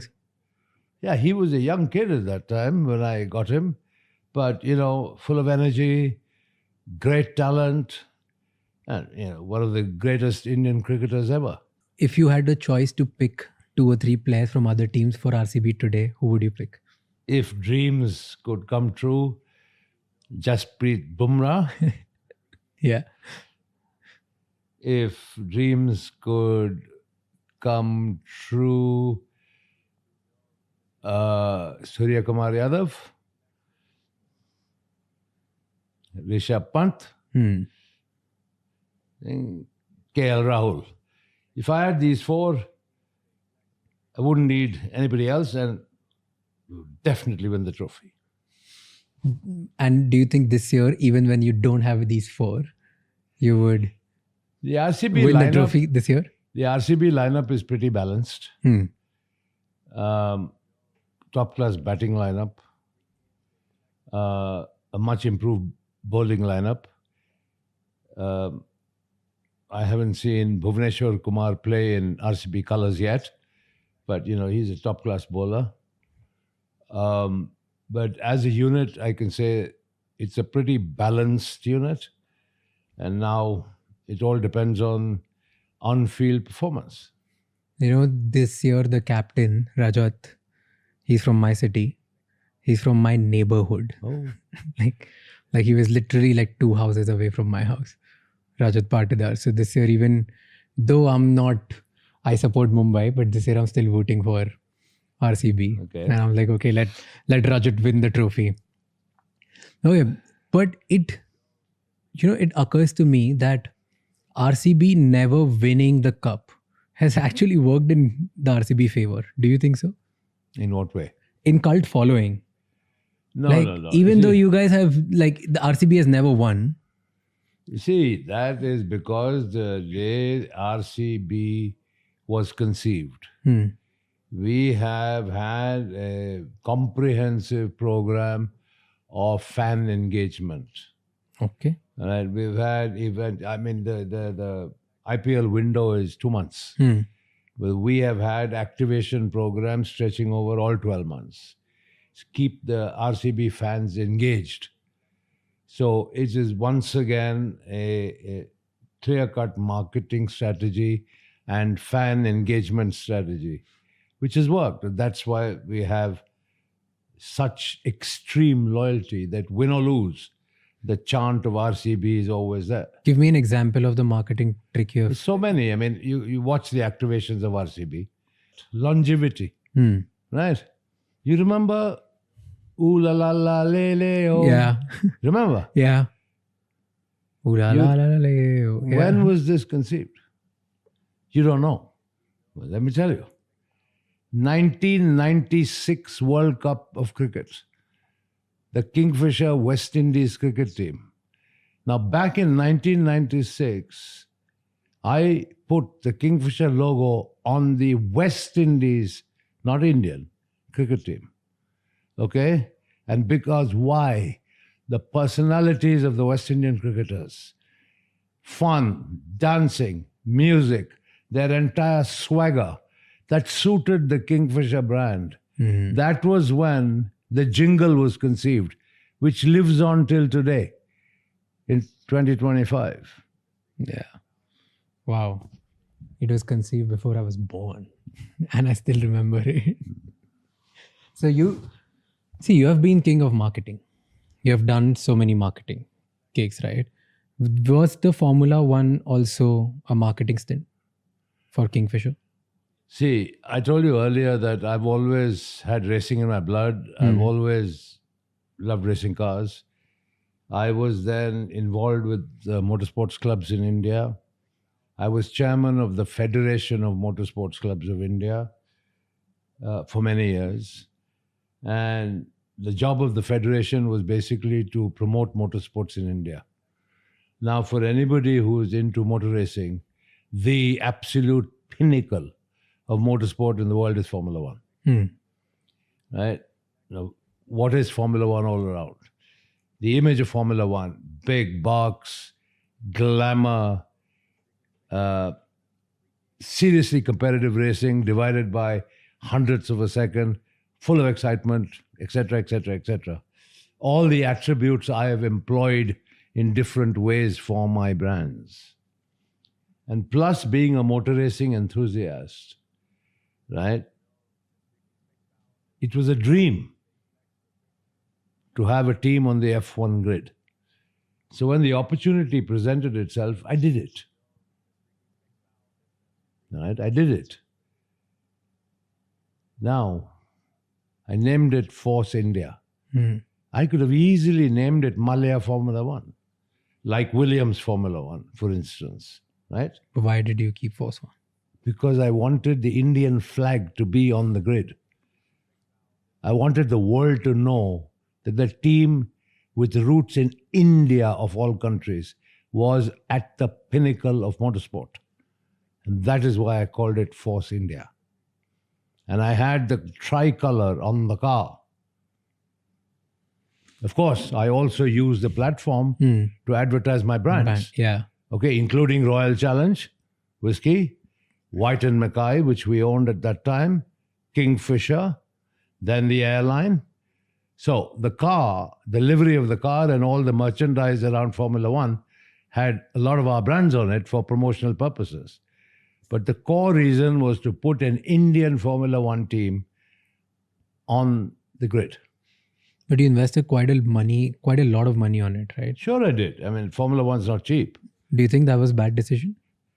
No, in hindsight, I wouldn't do anything different. Why not?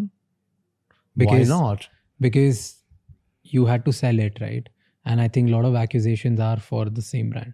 Whose accusations about what? That you use Kingfisher money for Formula One and nobody talks about it. Nobody talks about that. Have you spoken about it before and still people don't? Never. Why should I? As I told you, I don't want to waste my time correcting the barrage of narratives coming from legacy media. But then you sold Force One.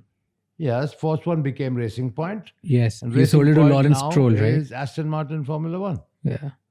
Why did you sell it to Lawrence? I had to at that time because of my worldwide freezing orders and the troubles that Sahara was going through and so on and so forth. So, at the end of the day, I would have definitely kept it, but it was not to be. So fine, you move on in life. But I had 10 years of the Indian flag on the Formula One grid. Talking about another marketing stint, because there was cricket, there was Formula One, there was Kingfisher calendar. It was so highly talked about. What was the story behind Kingfisher calendar? Atul Kasbekar came to me and said, fine, there's a Pirelli calendar. Why can't we create a similar property for Kingfisher? Absolutely. And so we said, fine, we'll have the Kingfisher swimsuit calendar. We couldn't go sort of kind of all the way that Pirelli might have been able to, given the social considerations in India and so on and so forth. But I think we produced a product that everybody demanded. I mean, even today, I get SMSs from people, where's my calendar? So it was highly sought after. And once again, we had events around it. We had the national hunt for the Kingfisher girl.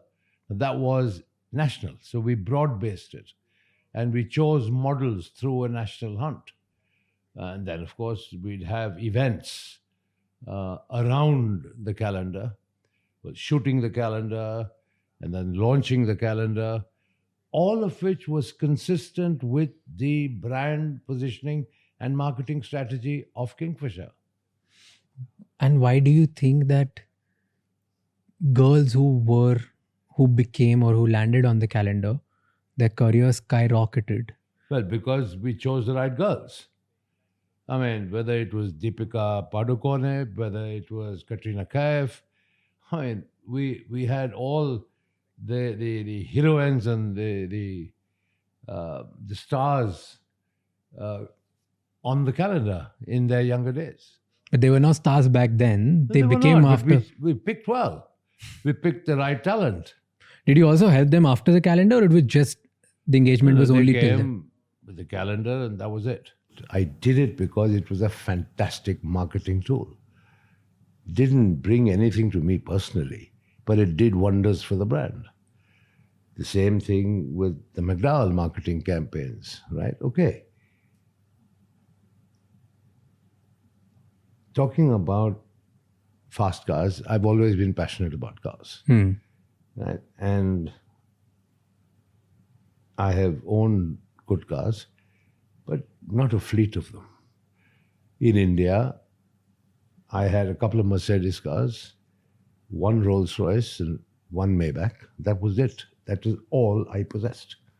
But you have one of the largest car collections of vintage cars and stuff, Now right? we're talking about vintage cars, which is a totally different ballgame. Because of our nationwide presence on the ground,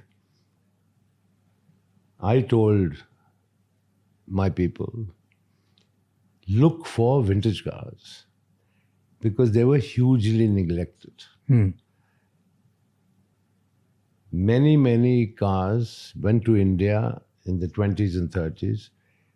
The Maharajas in India were probably the biggest customers for famous cars such as Rolls-Royce. But these cars were in a state of ruin. Given my inherent interest in cars, I said I want to collect these and restore them, which I did. I mean, in those days, I have bought a Rolls-Royce for 50,000 rupees with a tree growing through it in somebody's backyard, deep in Telangana. I have bought cars that have been rusted, parts missing, etc., etc., etc., all of which I lovingly restored over a period of time. That is my passion for cars. And those cars still exist. Of course, you can't export them because that's a Government of India policy. So they are in India. Tell me about the top 3 cars which you absolutely loved out of your collection from the vintage cars back then which you owned, maybe in England or in India or anywhere. In India, I had, I think it's 1931 PS Arrow, which is a fantastic American car, and which I took to Singapore. I entered Singapore to Malaysia rally and won it. And very proudly flew back on an Air India flight with a big trophy in my hand. That was one of my favorite cars. I have a Rolls-Royce Silver Ghost that was supposedly owned by the Nizam of Hyderabad with a very unique body on it. That's a special car. I have, I think, a 1903 Darracq, which looks more like a horse-drawn carriage. It's French, with a single-cylinder engine, still runs. So yeah, these were some of the unique ones which were personal favorites, let's put it that way. What's the most ridiculously expensive thing you've bought in your life? I mean, it depends what. I mean, You're talking about a car, you're talking about painting, you're talking about property. Give me example of one each. No, I mean, look, I have a family trust set up by my father that, has acquired various properties in different parts of the world. The media said I had over 20 properties, probably one in each country I went to, which is, once again, a hugely erroneous exaggeration. Yeah, sure, I have properties in England, properties in America, where my kids live.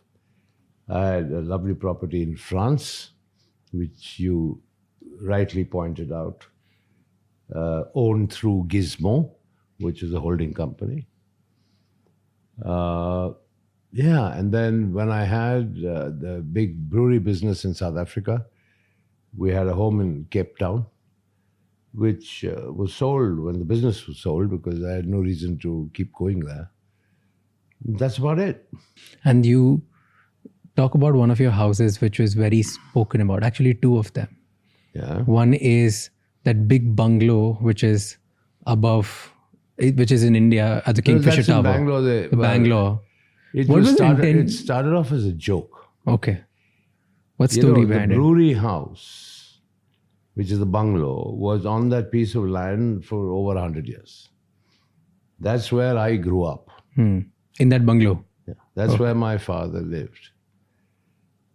And so when these developers came and asked me that land should be developed and that it would be very beneficial for the company and that there was a huge profit potential, I said, I should put the company first and unlock the value and the potential rather than be selfish and say, no, I'm not moving.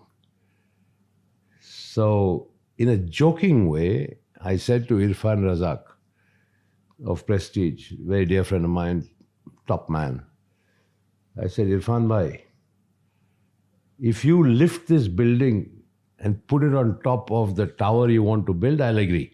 He said, okay, that's what we'll deliver. That's what they did. Wow. What is there inside the house? I always wonder every time I go to Bangalore. It's unfinished. It's unfinished because it's embroiled in this UBHL liquidation controversy right now. But, given that the banks are settled, and I think UBHL should come out of liquidation and be restored to its shareholders, which is what I'm working on now. Was this also a reason why, because you marketed so well and you marketed at the place or with the tools which were very, very public in nature, very loud in nature, there was a line which I read in a newspaper which said, you are a showman and your father was a businessman. Is that why people misunderstand you? Because of the nature of your... My father was a businessman, and I really am not concerned about being referred to as a showman, because the showman created the world's largest alcoholic beverage company, which my father as a businessman would have loved to see. Do you think your father, if he was here with you, things would have been different for you? You would not land in this? Absolutely not. Absolutely not. I mean, if you see what I've been through, it's illogical. It is a sustained campaign and a sustained attack on the government's favorite poster boy. Right? Now, whether my dad was around or not would not change Anything. What has been attempted and what is being done. Till now, the government officially recognizing and admitting that 14,100 crores has been recovered. Okay, let's go to a point where, when we were talking about earlier about the Kingfisher turmoil, you said you went to the FM back then, which was Pranav Mukherjee sir. what happened after that meeting? He said that banks will support you. Yeah. Is that the reason why a government bank supported you? This was not one government bank, it was a group of about 15 or 16 government banks. Kingfisher Airlines never borrowed any money from State Bank of India. Just to set the record straight. Okay. State Bank of India was a lender to Deccan. When Kingfisher and Deccan merged, State Bank of India became a lender to Kingfisher Airlines. But it started with Deccan. So like that, there were a group of banks from whom Kingfisher had borrowed money, a group of banks from whom Deccan had borrowed money, and then they got combined into one entity when Deccan and Kingfisher merged. Right. Yes, there were times when the sort of support from the finance minister at that time meant that, when I presented to various banks, including State Bank, that, the airline needed money, they would recognize our financial needs, appraise them correctly through State Bank of India capital markets, and then sanction loans, even though the credit worthiness of Kingfisher Airlines may have been short of norms. To that extent, I'm grateful, yes. But then, I did my bit as well. I put in 3,000 crores of UB Group's money into Kingfisher Airlines. You're talking to me about allegations of siphoning. You're talking to me about allegations of misusing Kingfisher Airline funds from my lifestyle for Formula One. Nobody ever talks about the 3,000 crores I infused in cash into Kingfisher Airlines to keep it afloat. My good friend and, probably the most successful lady entrepreneur I've known, she's like a sister to me, Kiran Mazumdar, has often said publicly that Vijay put everything on the line for Kingfisher. I did. But that's not appreciated. That is not appreciated. That's sad. But let the narrative be what it is. See, you put everything you had into reviving Kingfisher Airlines because you believed in the vision. Yeah. Right? But at the time when you asked loans, the company was not doing that great. Correct. Right? So you still got loan from the consortium of 17 banks. Correct. The reason was they believed in your vision, or the reason that they were influenced by the government to give you the loan? Yeah. They believed in the vision. They did their own appraisals, right? And please never forget, I gave my personal guarantee. And United Breweries Holdings Limited also gave its personal guarantee. If anybody had, bad intentions, if anybody had intentions to divert money, siphon money, steal money, would anybody put themselves on a line with a personal guarantee? Think about it. So all this narrative of चोर कभी अपना personal guarantee देता है क्या? That is why I say in the last 9 years, I haven't bothered about changing this narrative, because it is what it is. It's written by the Indian media, of course, prompted by the government, who have had their own press conferences, etc. I mean, Sambit Patra, the BJP spokesman, called a press conference and bandied around in front of the Indian media letters that I had written to Prime Minister Manmohan Singh, trying to establish a nexus, right, between me and the Prime Minister, and alleging some sort of wrongdoing by the then Congress Prime Minister. I mean, one could see through the political rhetoric straight away. I mean, why wouldn't any Indian citizen write to the Prime Minister for help? Fair. Because I never asked for money. I asked only for policy changes. Let's go to the series of events. After this, what happened? What happened? So, I'm quoting just pure research. Okay? Quoting whom? Quoting pure research of what's out there on all the newspapers. So, you got a loan from banks, and usually the normal nature of providing such big loans is people give you this kind of loan against collateral. And in this case, bank took brand name of Kingfisher as collateral and gave you the loan. One of the collaterals. One of the collateral. What were the other collaterals? Several other stocks, shares, property. So stocks and shares. Shares, property. And stock and shares, which is again quoted, at that time were at the price of 38, 39, but banks got it at 68, 69. You're talking about Kingfisher Airlines shares. Yeah. What about all the other shares of UBL and USL? Nobody talks about that. But where do you think they got this 14,000 crores from?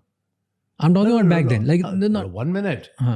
They have sold assets and realized 14,100 crores. Yeah. A large part of which were my shares. So you have only focused on brand value. You've forgotten about the shares. No, I'm talking about shares. Suggested, wait a minute. I never suggested that the brand value would generate 14,000 crores. My shares that were pledged did. So there's your answer to all this narrative.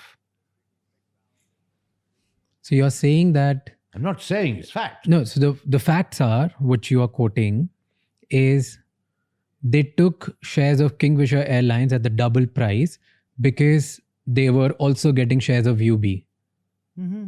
That's why there was some kind of negotiation which was played on. No, it's a multiple basket of securities. But still, why would a bank pay twice the share price? Look, nobody dreams up a share value.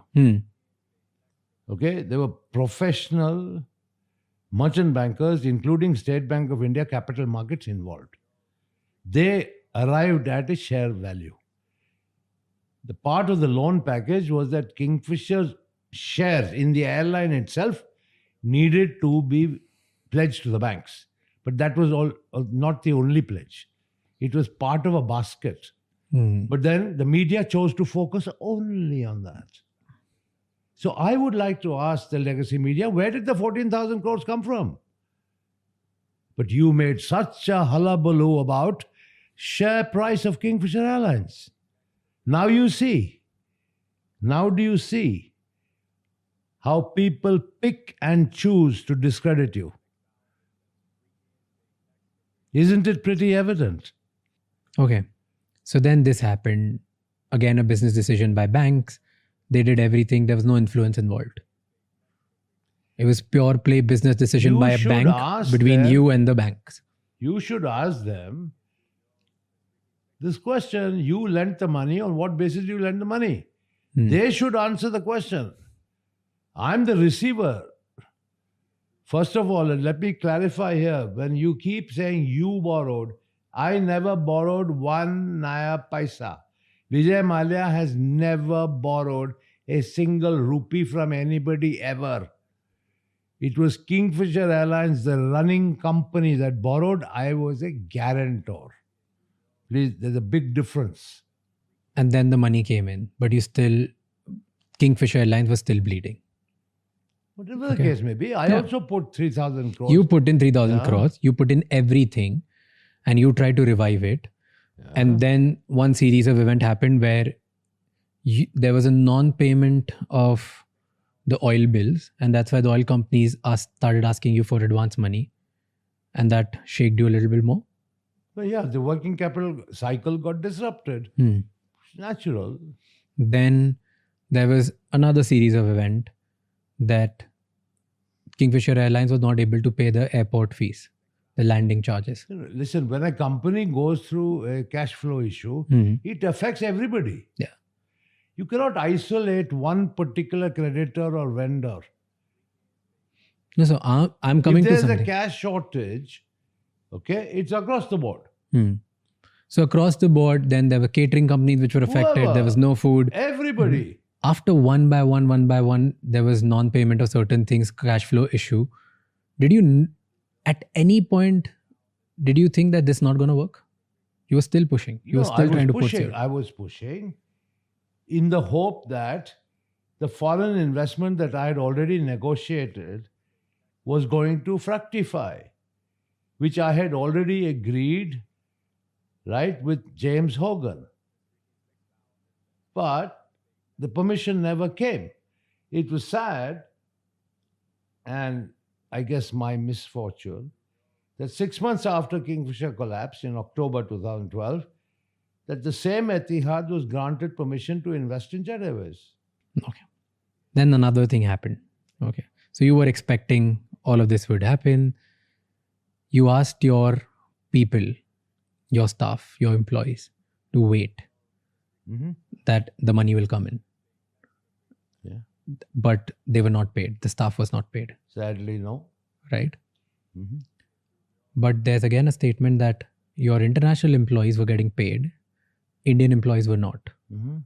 And the reason is that because internationally you would have held accountable, in India you could get away with anything. Was that the reason? I didn't know that. But why were you paying international employees and not your? It's very simple. The money was available through ticket collections in England. Because money was available, staff salaries were paid. In India, the High Court of Karnataka had frozen over 260 crores worth of cash. Okay, now I'd like to focus on this non-payment of salaries. There has been a hell of a lot spoken about it, all right, which has pained me no end. It has seriously pained me.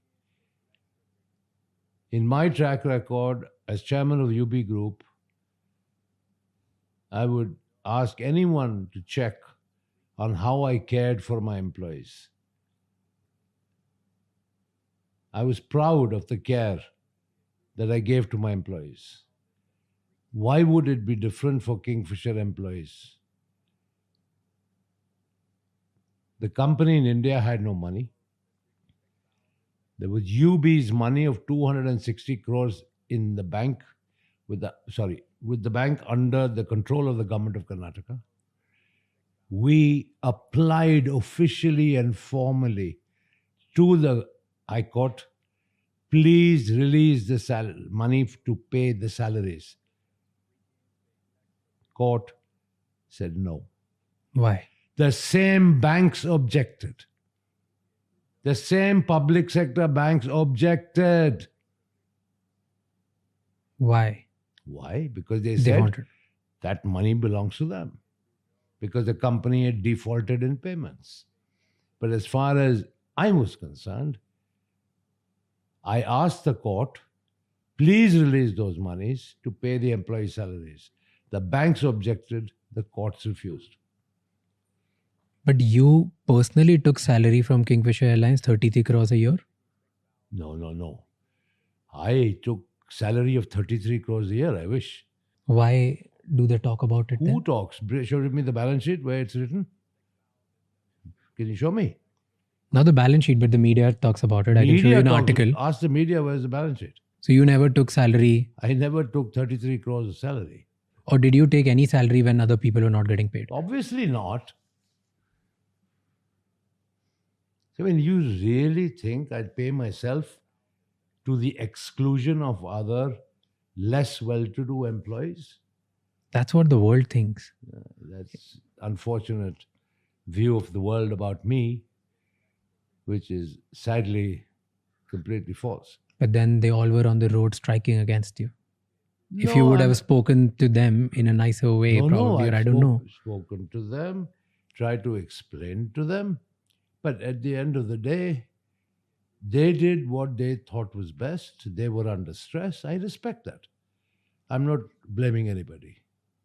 Okay, a couple of people have said some nasty things, which is fine if they are under pressure and their livelihood was under pressure. I fully understand that and I take it in my stride.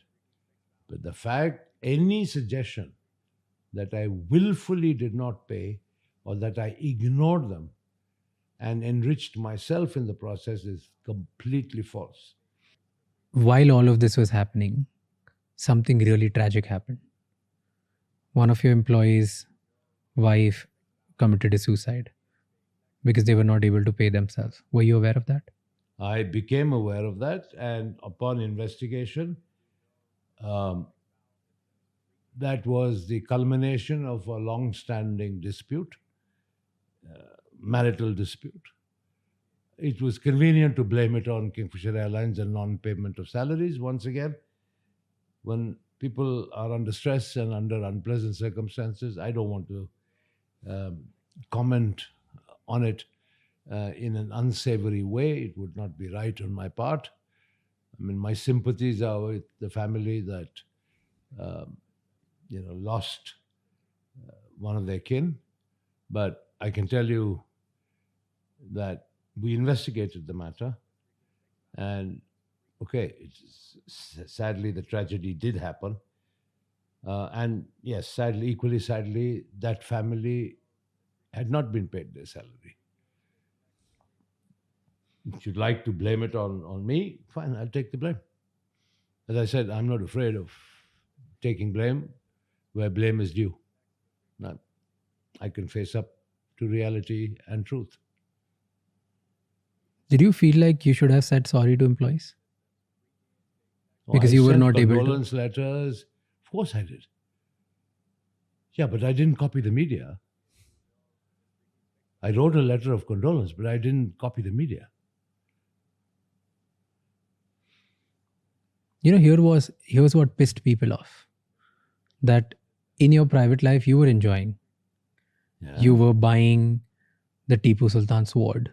You were buying cars in the UK.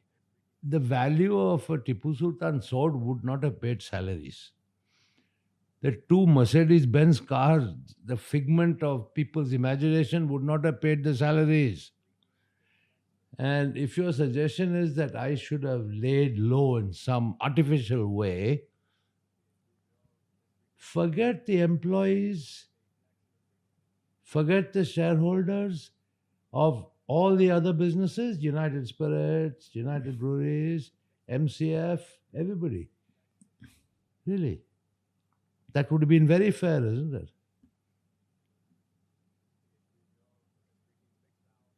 And behave in a manner where my only asset and liability in life was Kingfisher Airlines. I had nothing else. That's the way I should have behaved, right? What about the salaries of the other employees of the other group companies? What about the shareholders of those companies? What about the future of those companies and the management of those companies? So sadly, if one company fails, is it your suggestion that the whole group must fail? No, definitely not. Okay. Everybody loves to talk about the failure of Kingfisher Airlines, and of course, pin me, the blame on me personally. Forget about everything else. It is Vijay Mallya's failure, Vijay Mallya ka chori, Vijay Mallya ka fraud. Everything is Vijay Mallya. Fine. What about United Spirits Limited, United Breweries Limited, from where it started to where I left off, and the wealth creation in the hands of shareholders and the wealth creation in the hands of employees, probably amongst the highest in India in the corporate sector, highest, all forgotten. Nobody even refers to it. Kingfisher Airlines, Mallya Thoko Saleko. That's it. The narrative begins there, ends there. Do you think if you would have done things differently, probably this side of you would have been more celebrated than the side which has gotten...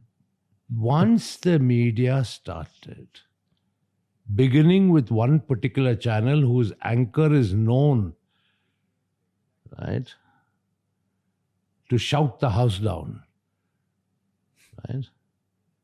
What did I start by saying? Vijay Mallya, I want to see you eating jail food. Vijay Mallya, I want to see you in jail clothes, etc., etc. Started from there. Everybody had to jump on the bandwagon. I think in the same time, because we're talking about events, somebody mentioned that you took out 35 million euros and invested in buying properties in France. Rubbish. Some dummy company called, I think, Gizmo Holding or something like that. Tell me, if I had siphoned Kingfisher Airlines money to such an extent, as people suggest, Mhm. how would the airline run? On the bank's own admission, on the debt recovery tribunal's own admission, 4,999 crores was the debt. Hmm. Right? Yeah. Rest is all interest. ठीक है ना?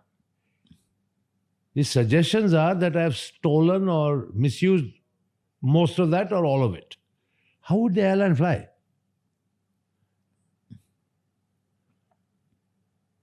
If all the money borrowed from the banks, Vijay Mallya pocketed, how would the airline fly?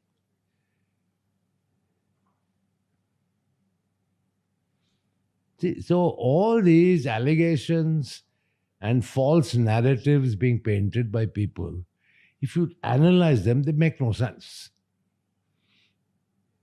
What also is not making sense to me is when the government said that they're going to support you in 2008, the FM said that they'll provide the loan, which they probably did with the banks. Mhm.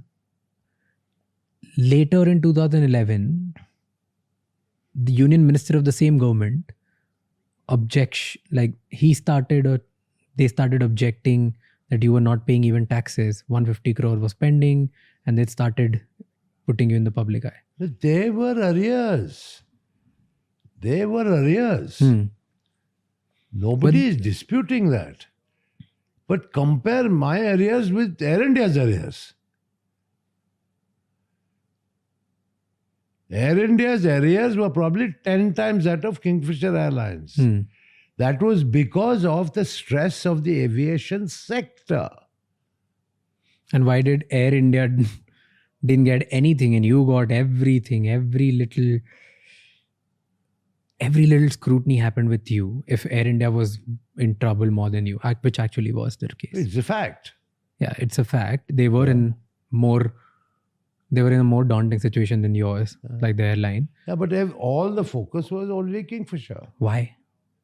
You should ask those that Why do you think? turned on the spotlights. Why do you think it happened?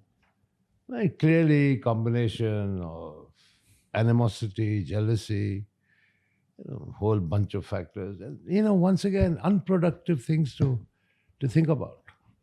In life, think positive. Come on, it costed you a whole life in India. You must have thought about it hundreds of times. No, I'm not. In any case, since 1988, I've been going to India for less than 180 days in a year. All my 3 children are American citizens. All have lived outside India, never in India. My mother has been in this country for over 30 years. What do I go back to? Of course, I will get the most ceremonial welcome by the Indian media. Of course, sure I will. My goodness, it will be headlines of every single newspaper. Okay, so 2012, the airline got suspended. Non-payment of multiple things, working capital, cash flow, everything got really, really bad for you. Right? And then the big bash happened, the birthday party, which is often talked about in 2015. Go ahead. What happened between 2012 and 2015 with this case? What happened? I'm asking you, what happened during? What happened? Did In everybody what sense forgot? what? Did everybody, they were not bothered about Kingfisher Airlines, or what the cases were going on? Of course, everything was going on. Nothing stopped. Nothing stopped. Because people don't talk about that often. What happened? What was going on? Nothing was going on. That's when the willful defaulter and all that. You know what the willful defaulter is all about, right? Tell me what is The about. banks call a willful defaulter of somebody who has the money but won't pay. Yeah. That's called a willful defaulter. Yeah. Right. I made 4 settlement offers to the banks. Between 2012 to 2015? Yes. Which they refused to accept. That nobody knows. What was the settlement that you were offering? So many settlement offers, including before the court. Right? So it was always the intention to settle. I flew through Hyderabad and met the chairperson of the State Bank of India at their training academy in Hyderabad and offered a settlement. It was always my intention to settle. Never did I say I'm not going to pay. And why do you think they didn't accept it? They wanted 14,100 crores.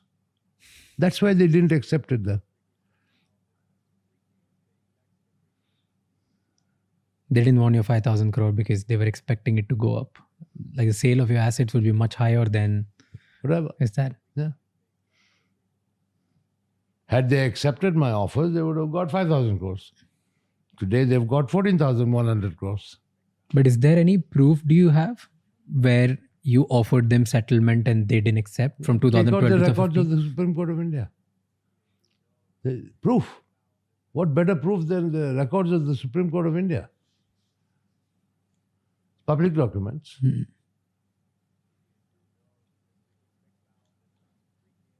So let's say you offered, Yeah. nothing happened. Nobody, not even a needle moved. It just kept going on. It kept getting worse. And you knew this trouble was going on. And in 2015, apparently, according to the media, this is where things went down, where you had a grand birthday party, your 60th birthday party, 18 December 2015, right? Correct? What happened in that party? Nothing. It was a party that, normal party that I had. And I've had so many of them over the years. Do you think you shouldn't have done that party or made it so public? But why? Why? Because the whole narrative is against you. You spending, see, this is what a common person would think. If I was a Kingfisher employee and I've not gotten paid for XYZ reason, for let's say economic factors, business model, whatever, XYZ reason, I'm not getting paid. My livelihood was dependent on this. And then I see the promoter of my company spending millions of dollars or Enrique Iglesias to perform for his birthday party. I would get enraged. I want to, as an employee at that point, if I've not gotten paid, I don't understand that there are 50 businesses that you've built. I understand only one thing, that the promoter of my company is enjoying on my expense. I would agree with everything that you said, except your last, at my expense. The promoter of the I'm company... talking like a common person, that's why I'm asking. Fair enough. The common person didn't know that upon objection by the same banks, Karnataka High Court declined to agree to drawing readily available cash to pay the salaries. Right. Okay, I agree with you. The suffering employee would have also said, the man has United Breweries, United Spirits, is none of my business. Right. Right. So I could have been a thorough hypocrite. I could have come here to London and had my party and nobody would have even known. Right? Yeah. Would that have solved the problem? No. Okay. But you So, didn't do that. You did the public party in India. It's not public. Sorry. It was by invitation. But of course, everything that I do is covered by the media. And I paid for it myself. Kingfisher Airlines was in no position to pay. I paid for it myself. Maybe in hindsight now, okay, and we're talking about December 2015 against an airline that shut in 2012. If you're talking about my birthday party in December 18, 2012, you probably have a more significant point. But 3 years later, in December 2015, okay, a milestone 60th birthday, right? Still being held against me with such venom, I don't quite get it. But okay, maybe it was a mistake. I should have probably come here to London and had my party and nobody would have known. But once again, because I was transparent and lived my life pretty transparently as I always did, the media latched onto it and bashed me for it. Fine. So everything in the last 10 or 15 minutes, maybe more, that you are questioning me on are Indian media generated comments and narratives. None of these are facts. But are you not apologetic about what happened? Apologetic. What do I apologize for? For only to the only for the employees of that business, for no one else. After putting 3,000 crores of my own money into the business, I need to apologize. You've been wronged, but so have your employees of Kingfisher. What would you say to them who lost their jobs, who still hold angst against you? If you were directly just talking to them and not me, what would you tell them? I would say I'm deeply sorry for what happened to them. I would say I'm deeply sorry that some of them didn't get paid their salaries. I have no excuses to offer. I take full responsibility. But for those who care to listen, there was money lying in deposit with the Karnataka High Court. I specifically applied to court to pay the salaries of Kingfisher Airlines staff. The banks objected and the court refused the permission. There was really nothing I could do beyond that. And what would you tell those employees who are still questioning that, hey, we were in trouble and you tried everything to get that money from the court, but it didn't help? Then why did you go out and party like a king on your 60th birthday when we were suffering? We need to look at the timeline here. Kingfisher Airlines shut down in 2012.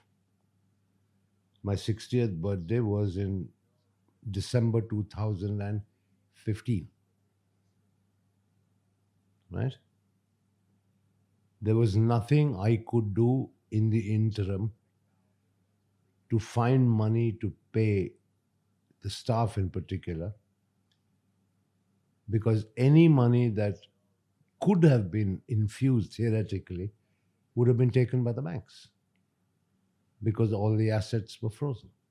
Did your legal advise you not to pay? Absolutely not. I told my legal advisors to find every single avenue to pay. And it didn't work. They couldn't find a way. But ultimately, because of the freezing, all the money was lying under the control of the court. So we couldn't touch the money.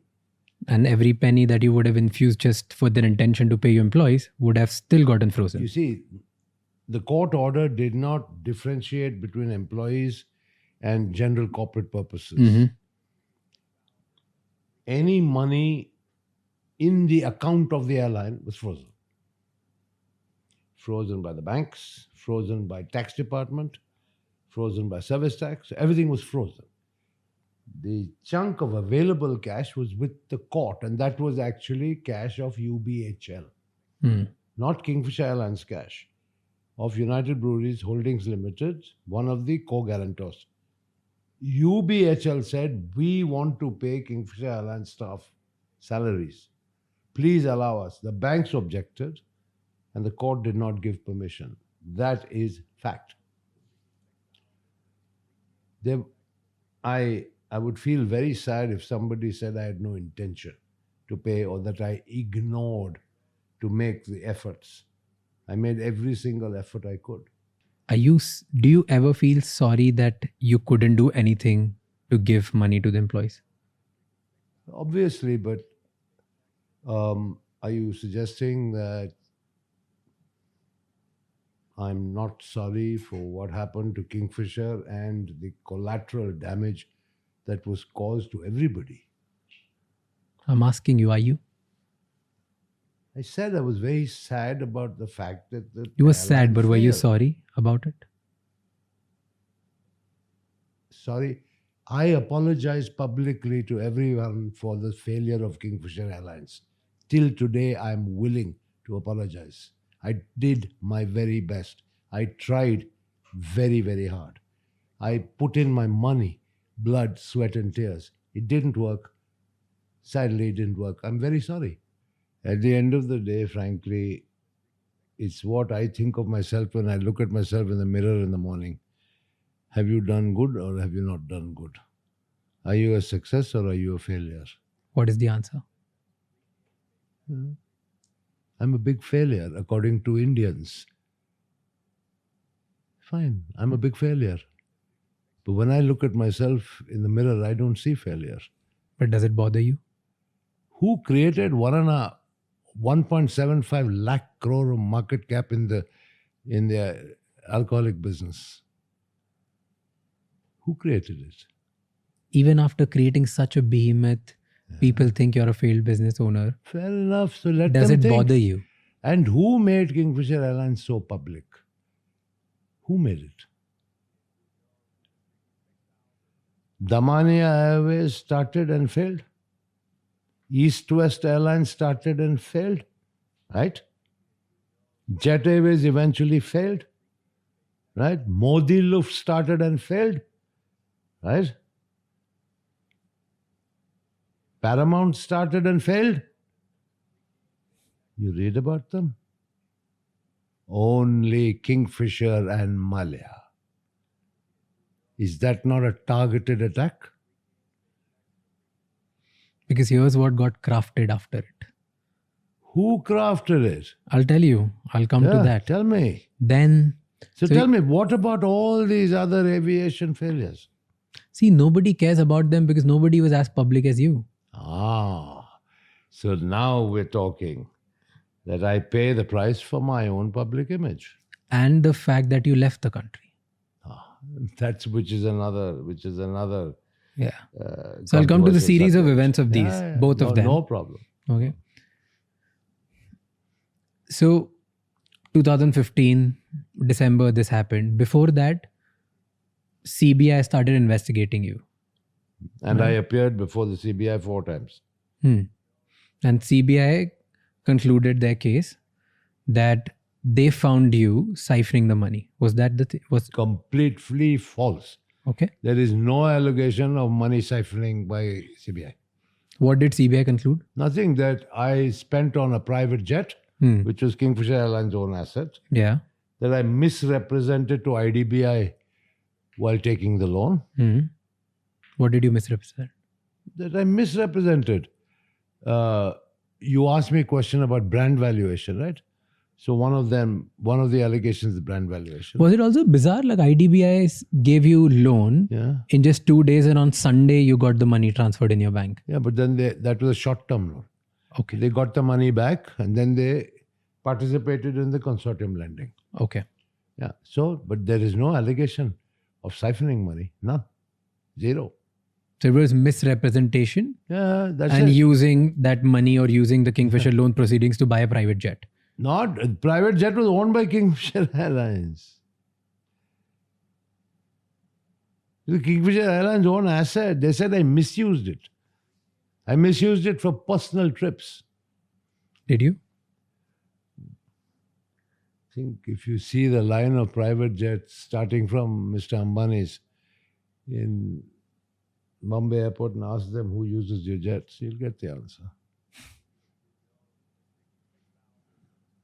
Come on, deflecting is not a right It's way not of deflecting. answering. I'm asking you, What? did you misuse it? What is misuse? I don't know. Whatever they're quoting, do you agree with it or no? So you agree with the CBI? No, I'm asking you, do you agree with it or no? I am Obviously, not agreeing I with don't anything. agree with it. Obviously, I don't agree with it. You used it for business purposes only. What do you mean business purposes? If I had to fly on holiday, I'd say, private jet, आप खड़ा रहो इधर, मैं जा रहा हूँ Air India से. That's what CBI had problem with. Is that the case? Yes. That yeah. you took the... Come on, that would not only be the case. Huh?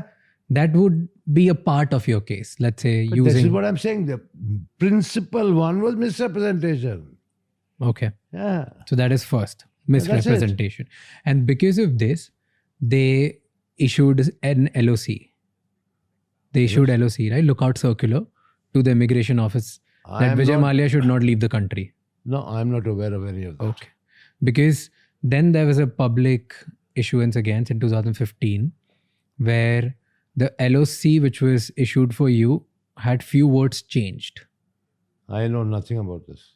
Okay, so there was, and this I'm quoting from again another article where I can show you the article.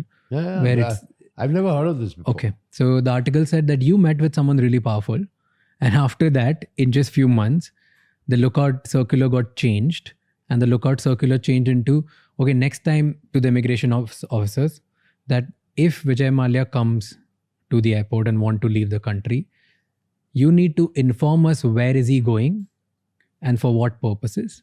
You don't need to stop him. But earlier, the CBI put out a lookout notice that you should not allow Vijay Mallya to leave the country. And this change was made in 2015. I know nothing about this.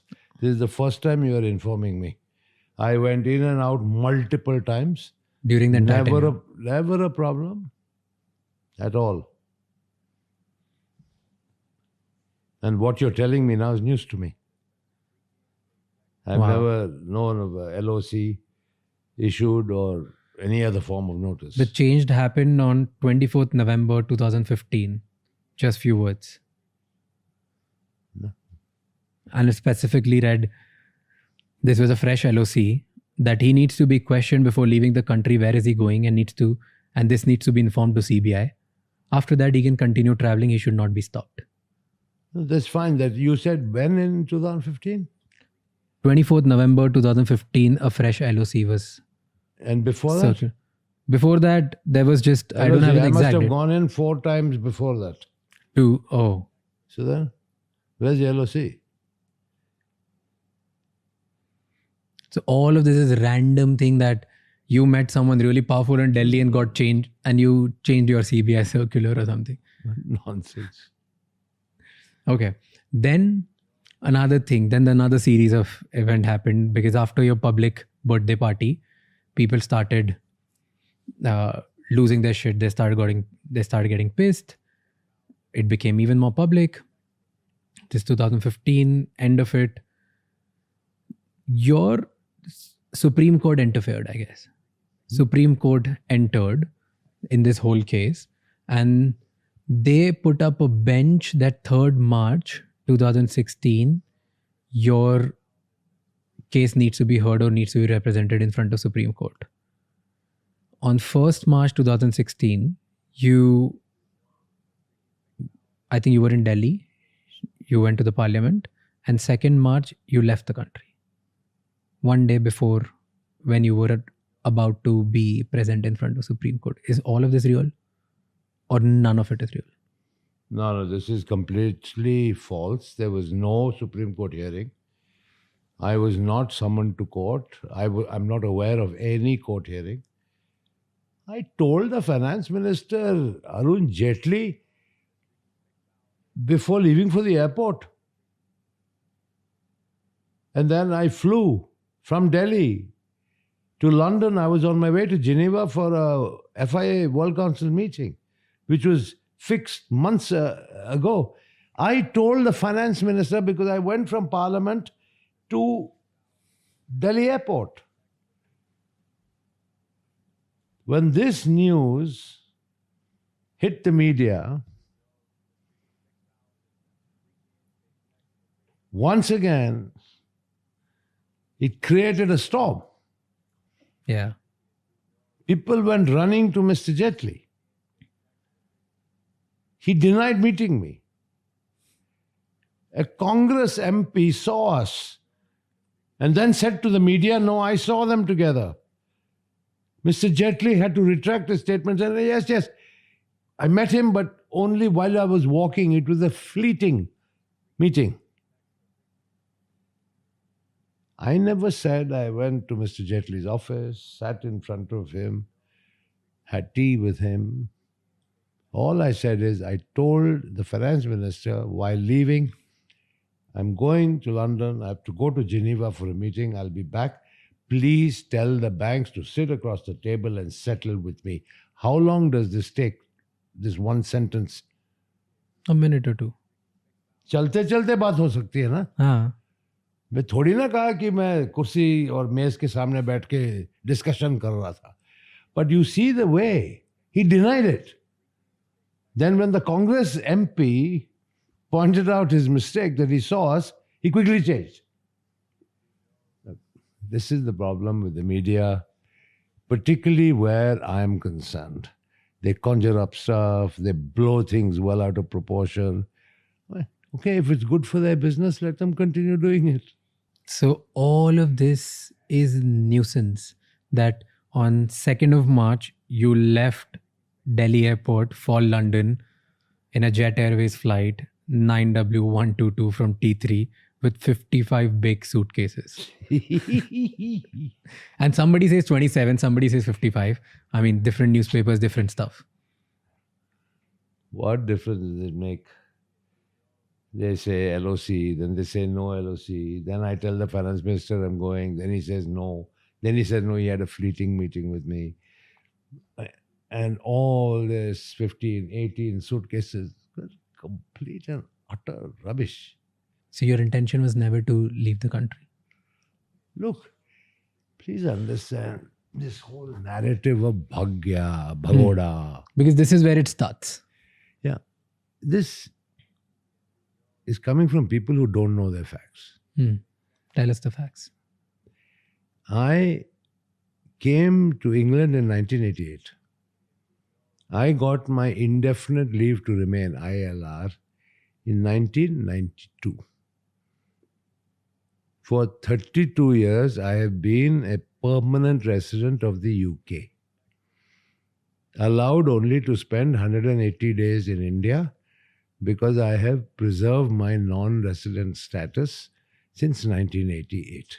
All right. That is why I used to go back and forth so often. All right. So I came. I was attending a scheduled meeting in Geneva, like I told you. What happened? The loudest anchor in the television industry started. All the media piled on. Huge hangama. How did Vijay Mallya leave? How did he leave? Like any normal person on a Jet Airways flight. That too after telling the finance minister that I'm going. Driving from Parliament House to the airport. Right. So this whole tamasha started. Right.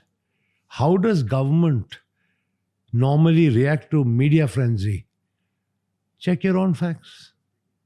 So I said, okay, let things cool down. On top of that, I was negotiating with my foreign collaborators to sell certain shares so that I could pay the banks. My intention was always to settle with the banks. Right? Yeah. So I wrote to the enforcement directorate who sent me a summons. I need some time. I'm negotiating. I want to settle with the banks. I've got some business to do. I've already appeared before the CBI.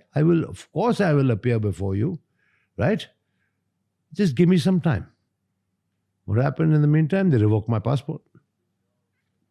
Revoked it. Okay. When was this revoking? 2016. Oh, right before you left. Before. Right after you left. Yeah. Passport gone. How to travel?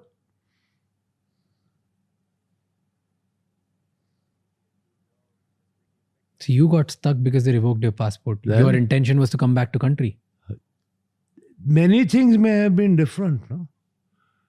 But your intention was But always without a passport, where do you go? nowhere. Oh, correct. Because you were a British citizen, Not citizen, permanent resident. permanent resident. I kept my Indian passport because I was a member of parliament, Okay. which I could not be a member of parliament had I not been an Indian citizen. So if your intention was to come back to the country, why didn't people allow you? Look, that you should ask the people. Why should I sit and speculate? But aren't they spending millions of dollars in cases to get your extradition done? Yes, because they have to make a show of things as well, no? Please, let's be very clear. Can somebody from the government say to the public, what crime have I committed for which I must be investigated? Have I stolen money from the banks? You must have a prima facie case that I've stolen. You can't just make it up in your head Yeah. that I've stolen money from the banks. You need some prima facie evidence. Right? Have I done any money laundering? Have I done any drug smuggling? Have I been involved in any violent crime? What is the allegation against Vijay Mallya?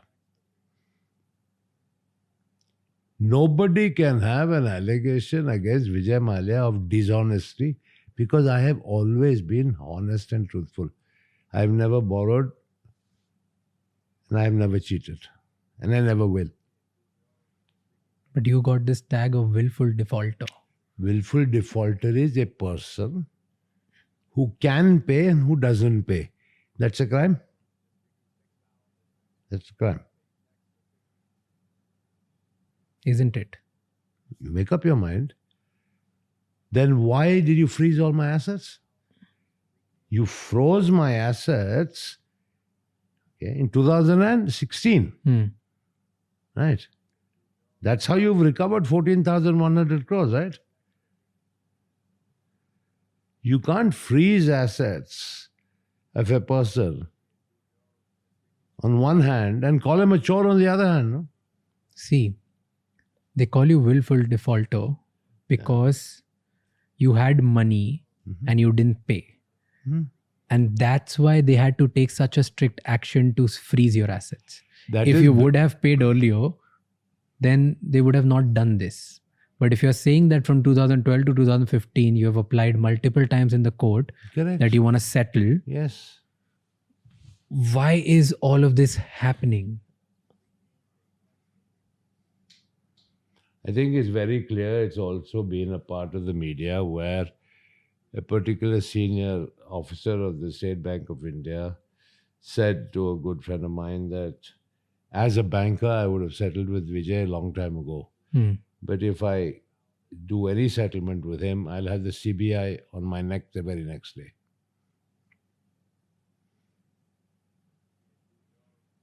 And why do you think CBI has to do all of these things?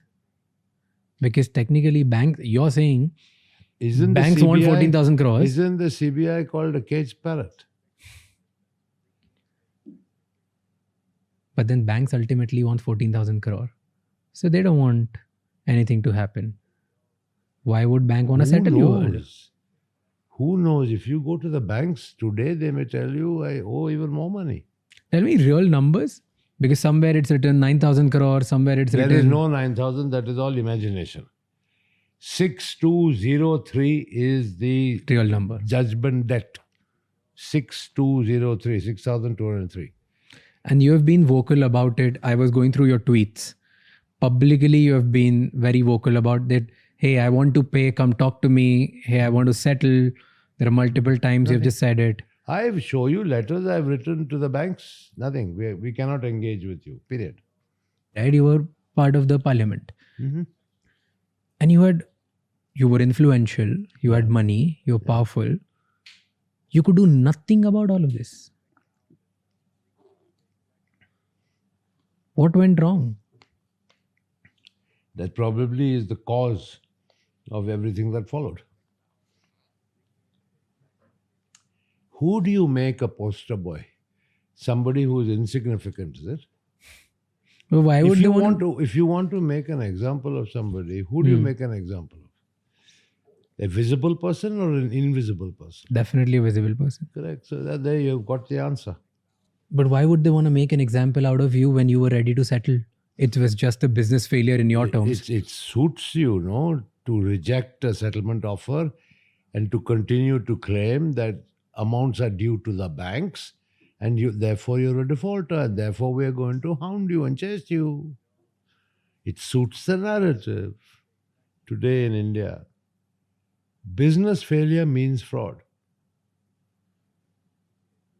If purely that line you're talking about, then yes, it's you kept asking me about me. why people tag me willful defaulter, why they accuse me, why the narrative is so negative about me. What happened to poor Naresh Goyal? What happened? India's biggest airline jet collapsed. Naresh Goyal went to jail. Right? What happened to people like Gautam Thapar in Delhi? In jail. Right? So if your business does badly, you're automatically referred to as a fraud. The inference is that you've stolen. In which countries does this happen? The biggest companies in the world fail, right? Are their management, senior management put in jail? Are they accused of fraud? The whole purpose of business is associated with certain risk as well. Yep. Right. But in India, sadly, you have a business that fails, you're accused of fraud and improper conduct.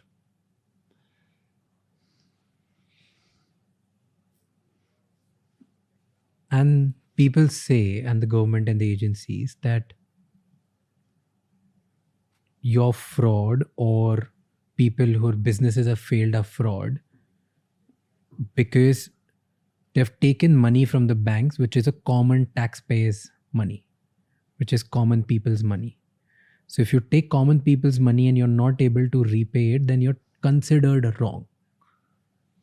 But if in your case, if they have actually recovered more than 2.5x of it, or probably somewhere around that number, why are they still behind you? Because, as I said, have you ever heard of any bank not rendering an account to a borrower or a guarantor? Despite 15 reminders, the same banks have not given me a statement of account. Not one. Have you ever heard of such conduct anywhere in the world?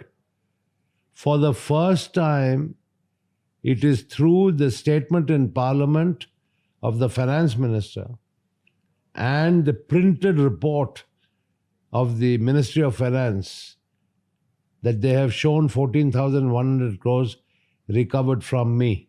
The government have. The banks have not rendered a statement of account. That is why I have gone to the Karnataka High Court, asking the court to direct the banks to give me a statement of account. That is the pitiful state of affairs.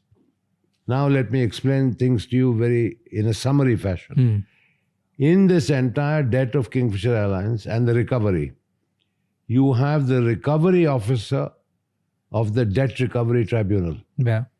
The Debt Recovery Tribunal is the one that gave the certificate of debt. They have recovery officers whose job it is to recover against that recovery certificate and inform the tribunal about how much has been recovered. Because when the full amount is recovered, the Debt Recovery Tribunal will issue a discharge certificate that your debt is paid. Second is because the second guarantor, United Breweries Holdings Limited, is in liquidation. It is in the control of the official liquidator. The official liquidator is also obliged to give an account to the court, right, on the liquidation, which includes being a co-guarantor of the Kingfisher Airlines debt. Right? Both these have stated in court, in judicial proceedings, that the banks have been fully paid. Yet the banks have not submitted a statement of account. I have had to go to the Karnataka High Court pleading with them to please direct the banks to submit a statement of account.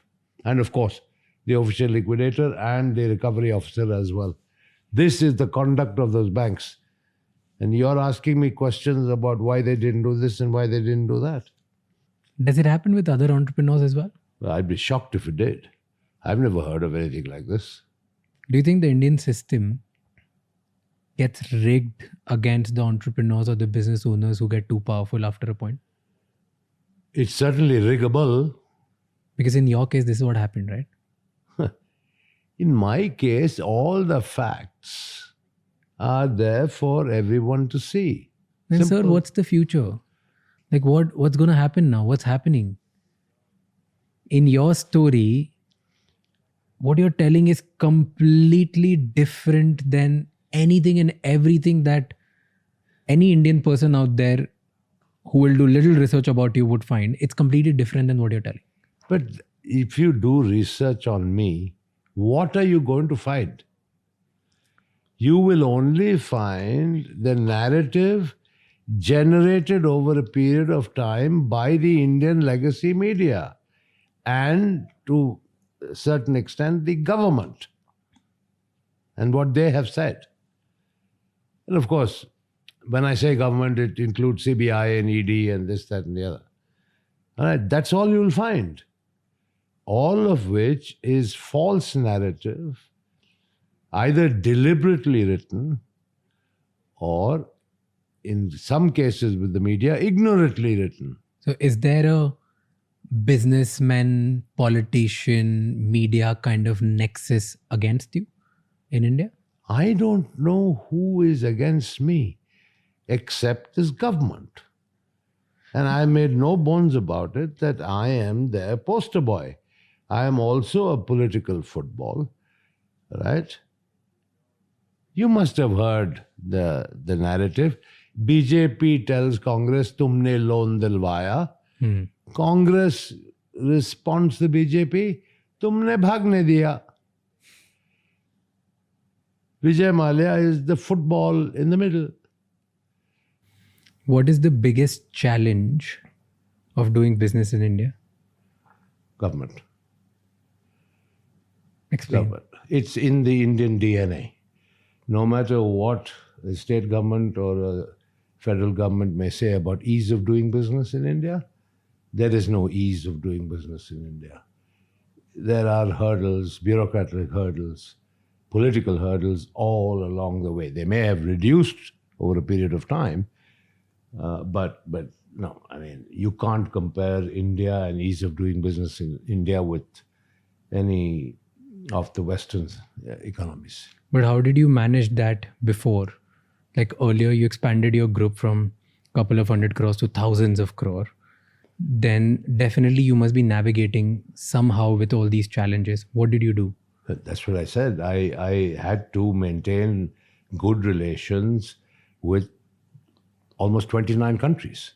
That's the 29 states, all of which were empowered by the Constitution to have their own policy on liquor. So I had to effectively be in the good books of 29 chief ministers. What do you mean by becoming or getting in the good books of the government? Well, like, were you doing favors? They were asking favors to you?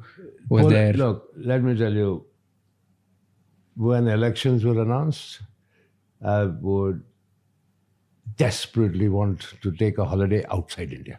Why? Because I didn't want to be accessible.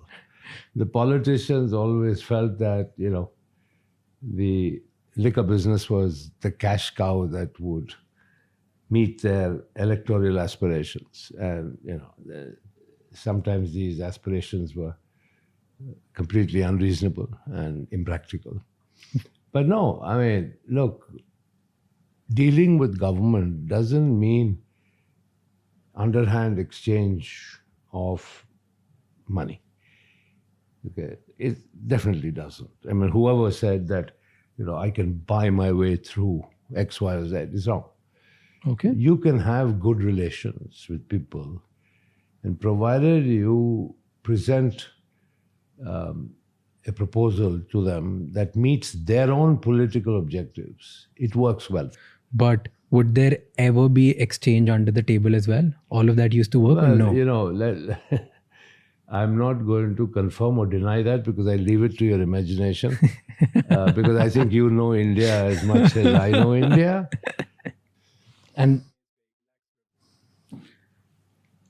they would ask for backing the election campaigns? That's what they would ask technically. Or was there something else as well? Look, the demands were varied. Give me example of 2-3 demands. The demands Random. were, first of all, cash. Second, copious amounts of alcohol, which seems to be an essential part of any electoral campaign. For free. Vehicles. Cars. Yeah, vehicles, jeeps, cars, yeah. So it was multifarious.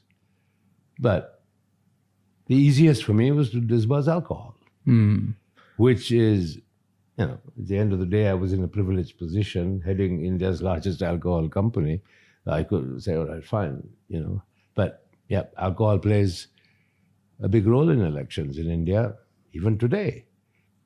How do you make money now? How do I make money? Like today, how do you make money? I get a modest salary from my company.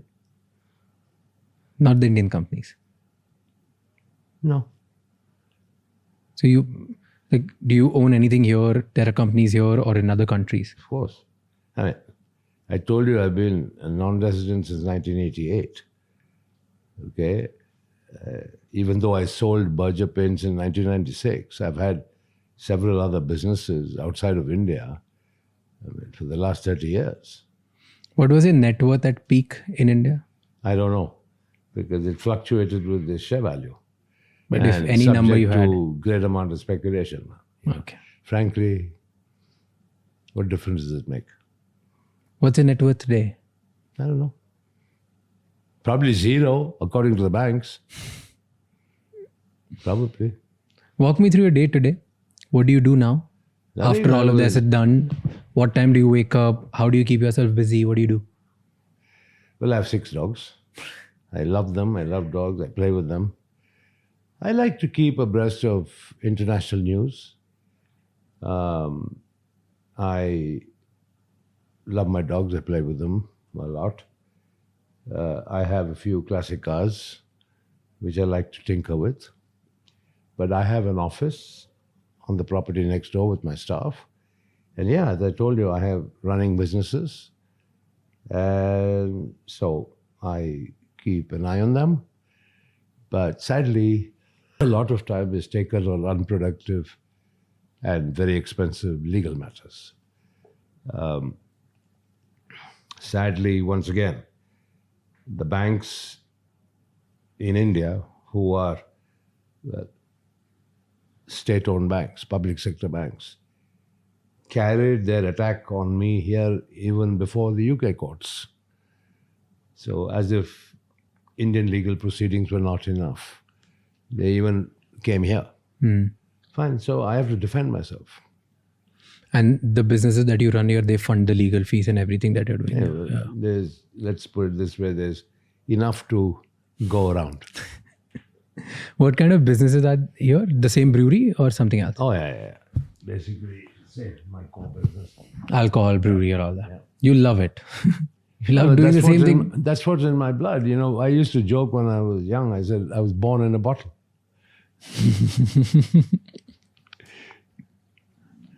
Wow. Do you feel restricted now? Because you just use word, I was born in a bottle. Do you feel that you have been caged in a bottle again with all these legal matters? Because you don't have a passport. You're a free bird flying around all over the world. Yeah. So now you're stuck here. That freedom went in 2016 when the Indian government revoked my passport.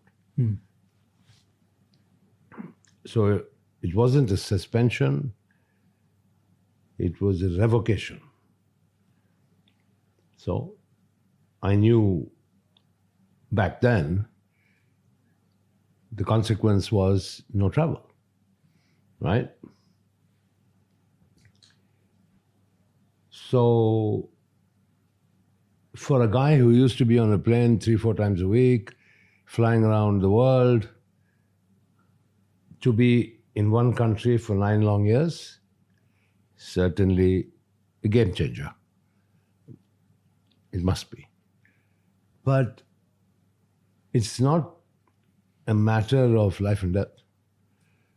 I mean, it isn't that profound because there's enough and more to do and to enjoy a quality of life that, okay, has shrunk in many ways from what used to be, but it's still okay. One must get on and move on. Does it not bother you? No, it doesn't bother me. Do I look bothered? No, Not to me. It's not a question of what is the meaning of do I get up in the morning and wipe my tears away every day? No. Someday, some point, you're like, I'm done with this. Like, what the hell is happening with me? What is my solution? What are my options? The government of India has revoked my passport, right? All I can get is a one-way travel pass to India. That's it. What about my constitutional rights that every Indian citizen is entitled to a passport? And what happens if I try to enforce those? It'll drag on for years in the court. By the time I might be too old to travel. So don't you feel lonely here? No, well, I have a lot of my friends here in England. A lot of people come and visit me. Well, another one of life's lessons is when times are tough, you realize who your actual friends are. And I have realized that very comprehensively. I mean, those who used to be my so-called buddies who, in times of my heyday, for lack of a better word, are nowhere to be seen. You used to hang out with a lot of billionaires, Bollywood celebrities, politicians, a lot of people and your friends from the corporate world. They all stopped taking up your calls? No. The politicians certainly stopped. And I think as one of the many politicians explained to me, quite truthfully, which I respect, he said, if we are seen to be associated with you, this government will come after us. Because I think in the political world, I think it's pretty well known and more importantly, pretty obvious that this government is after me. So they want to protect themselves. As far as corporate titans are concerned, I mean, Kiran Mazumdar, bless her soul, she's like my sister, makes it a point to be in constant touch, comes to England, we always have a meal together. And like that, there are a few other good friends who keep in touch, but otherwise, no. Certainly not as frequently as I would have been in touch with them or seen them when I was in India and all these troubles hadn't started. Talk about Kiran Mazumdar Shah. She publicly talks about you and how close you were, like since childhood you were friends. And she talks about your generosity, your optimism. She's been very vocal that you gave it all to save and fight it all. She has gone out in public and said that it was bad times and bad things which happened to you, but you were right and you gave it all away. So she talks about it, and someone of that stature living in a very public market in country like India, usually people stay away from these conversations and people would want to, she talks, but she doesn't. She talks about it every time people ask about you.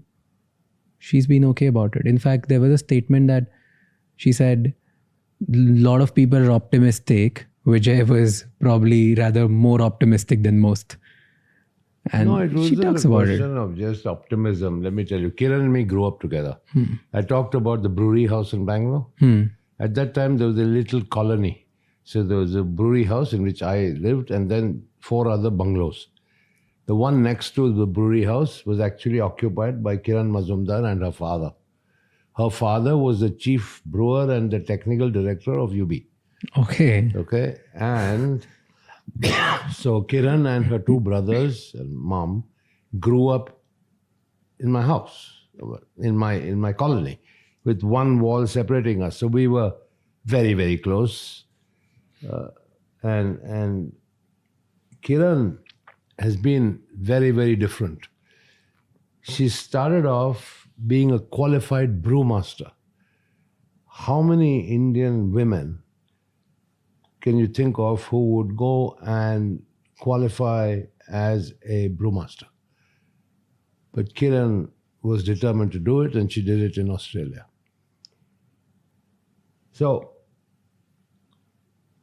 Kiran, as an entrepreneur, not only has been brilliant, but has a super brilliant track record. But she's a tough cookie, and she speaks her mind, which is something that people should respect. And being a woman at that. So I'm so grateful for her public support of me. She knows what I went through with Kingfisher Airlines. I used to share it with her all the time. And she knew that I gave it my all. I mean, forget about just putting in 3,000 crores. I mean, every bit of my blood, sweat, and tears went into trying to make Kingfisher Airlines work. Now that she isn't here, you're not there, here you're alone, friends, parties, businesses, that busy, restless life, nothing is there. In 9 years, what was the loneliest day of your life? I always have had something to do. I haven't been sitting alone. I told you, my interests keep me occupied. My pace of life is slowed down dramatically. My pace of life now is probably one of semi-retirement, to be honest. But that's what happens when you reach retirement age, isn't it? So the frenzy of the past doesn't last forever. And I'm in that phase. But I have enough and more interest to keep me occupied. Tell me, what do people misunderstand about you? I don't know what people understand to begin with. Forget about misunderstanding. I mean, people in general, particularly the media, they hate my guts. They don't like the fact that I rarely get flustered. And they try to break me down deliberately, brick by brick. They try very, very hard. But, you know, maybe it's my upbringing in life. Maybe because I started very young. I'm tough. And tough, so I don't get browbeaten. I don't get pushed over. I stand my ground. And the media hate it. They absolutely hate it. So, I've heard all this. Malia's arrogant. Malia's a show-off. X, Y, and Z. And the narrative keeps repeating time and time and time again. Because I have never taken out my handkerchief and started weeping in front of them. They would love that. If I did that in front of the legacy media, probably the whole narrative about me would change. But that's not me. Has this become your defense mechanism now? There was never any defense mechanism. Like now it has become your image that, hey, I'm not going to break in front of you guys. So I'm going to stick through it. And that's why I won't show my real side. I won't show my real emotions. I won't show what I'm feeling. But what I'm feeling is real. There is no other side. There is no other side. Please understand. For 50 years, I've been in charge. I've been through a lot. I've been there, done that. It's toughened me up. I faced the crisis of Kingfisher Airlines. I felt it more than anybody else. I gave it my all, but I kept myself together because I was a leader. If I had crumbled and collapsed, the airline would have crumbled and collapsed a lot earlier than it did. What are you feeling right now as you talk about you gave it all and you still couldn't save Kingfisher. Well, I'm sad about it because, it's not just about Kingfisher. I have never been used to business failure. I took risks, I made bold decisions, and I built my core business in alcohol into something I could be greatly proud of. I failed with Kingfisher, and that hurts me more than anything else. Kingfisher was a wonderful product, probably the most awarded airline ever, providing connectivity to places in India that were never connected by air before, and in an environment promising growth. Today, India is the biggest single growth market for aviation in the world. Can you imagine if Kingfisher was still flying? It was just circumstances at that particular time, government policies that didn't help, and mounting losses. But I gave it my all. As I told you, quite apart from putting in 3,000 crores cash into Kingfisher Airlines. And the final straw was the refusal to let Etihad invest in Kingfisher. And that was it. I'd run out of options. Can you imagine how I felt? I felt miserable. What's your biggest fear now? My fear? Are you afraid of anything? Well, what can I be afraid of? What can I be afraid of? What do I do that would scare me? Living a semi-retired life, what can happen that's going to scare me? Extradition? Oh, yeah. Look, if you're talking about the legal issues, there are multiple legal issues, all right, which I will defend before the courts of law, both in this country as well as in India. And any legal case can go either way. You can't sit and predict the outcome. Neither can you celebrate a potential outcome, and neither can you cry about a potential outcome. That's what legal cases are all about. But are you prepared for the worst? Of course, I have to face the worst. I have no qualms or no doubts in my mind that if the worst is what is destined for me, well, that's what's destined for me, and you face it head on. What do you think is worst? What can happen the worst? Oh, what I think is very clear, what the Indian government wants, what many of the Indian media anchors want: jail clothes, jail food, in Tihar or Arthur Road or God knows which jail in India. That's it. And spend the rest of my life behind bars. That's it. Have you ever imagined yourself actually going to jail?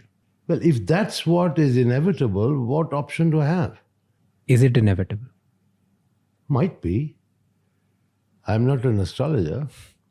I'll fight my way in court. Doesn't it scare you that I lived a king-size life and now I might end up in jail? And yes. that is how I'm going to end my life, like probably. Correct. So I said earlier today, right, 0 to 0. And you're okay with it?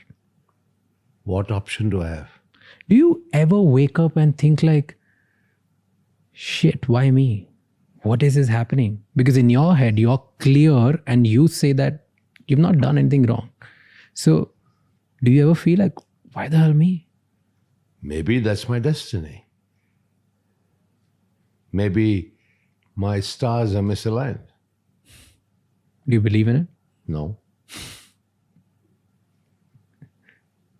I don't believe in astrology, but... Do you believe in God? In God? Very much so. I'm deeply religious. I've gone to most of the temples in India, particularly South India.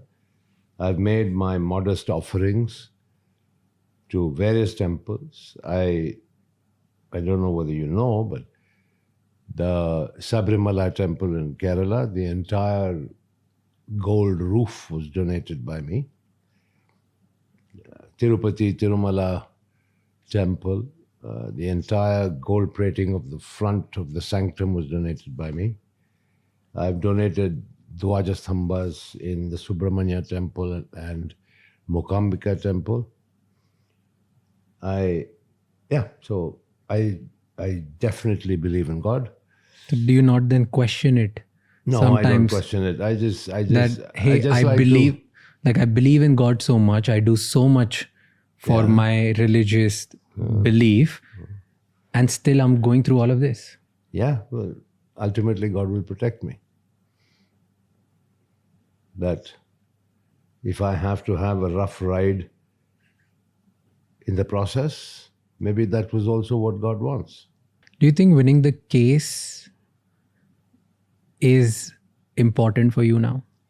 Or you're like, even if it gets stretched, I've come terms to my life, I'm aging, it's okay. Unfortunately, the word stretch doesn't work in English courts. Okay, there's nothing known as stretching a case in this country. In India, yes, sadly. That's why legal matters take so much time to resolve. Here, dates fixed, trial dates fixed, decision rendered, story over. So you can't willfully kind of string things along. But is it important for you to win? Yes, because I believe I should win on merit. What have I done? I've done nothing wrong. I'm not a criminal. If you could go back to your younger self, what would you tell your younger self? Would you tell him to do anything differently? I think the values I've instilled in my son in particular and all my three children is by example, my hard work. Of course, they were very young, but they've seen how hard I worked. And basically the dedication and commitment to your objectives and your responsibilities. That's it. But would you go to your younger self and tell something different? What choices would I have? If you gave me a choice on what I would choose, I might choose. But if I was, Probably never start Kingfisher Airlines, because that all cost you the trouble. yeah, good possibility that maybe I should have just said, I'm going to stick to my core business of alcohol and just not do anything else. Do you think any Business. part of it you would have dealt with little in a different way? Anything about you, about the choices you've made? Yeah, maybe I made one wrong choice in listening to the finance minister, Mr. Pranab Mukherjee. When I went to him, I realized the writing was on the wall. There were very tough times. And I told him I have to downsize this airline. And he said, no, you cannot, and the banks will support you, and so on and so forth. And yeah, I listened to him. Maybe I shouldn't have. I should have gone ahead and downsized it. And had I downsized it, the financial burden would have been far less, and probably Kingfisher would have been flying till today. What's one thing about extreme wealth that common people don't understand? I don't know because I've never had extreme wealth. Come Ever. on. The kind of wealth you had was extreme for a large I'm share of sorry, people around the world, not just our country. Once again, a major misconception. Just because I had the Kingfisher calendar with pretty models, just because I sponsored the Indian Derby in horse racing, just because I sponsored fashion, all of which were, to my mind, marketing tools with the singular objective of promoting my brands. And I got the tag of King of Good Times, which gave the impression that I was super rich. I didn't spend a penny from my pocket. None. But you were super rich. You still are super rich. I'm not. All my assets in India have been taken. Right?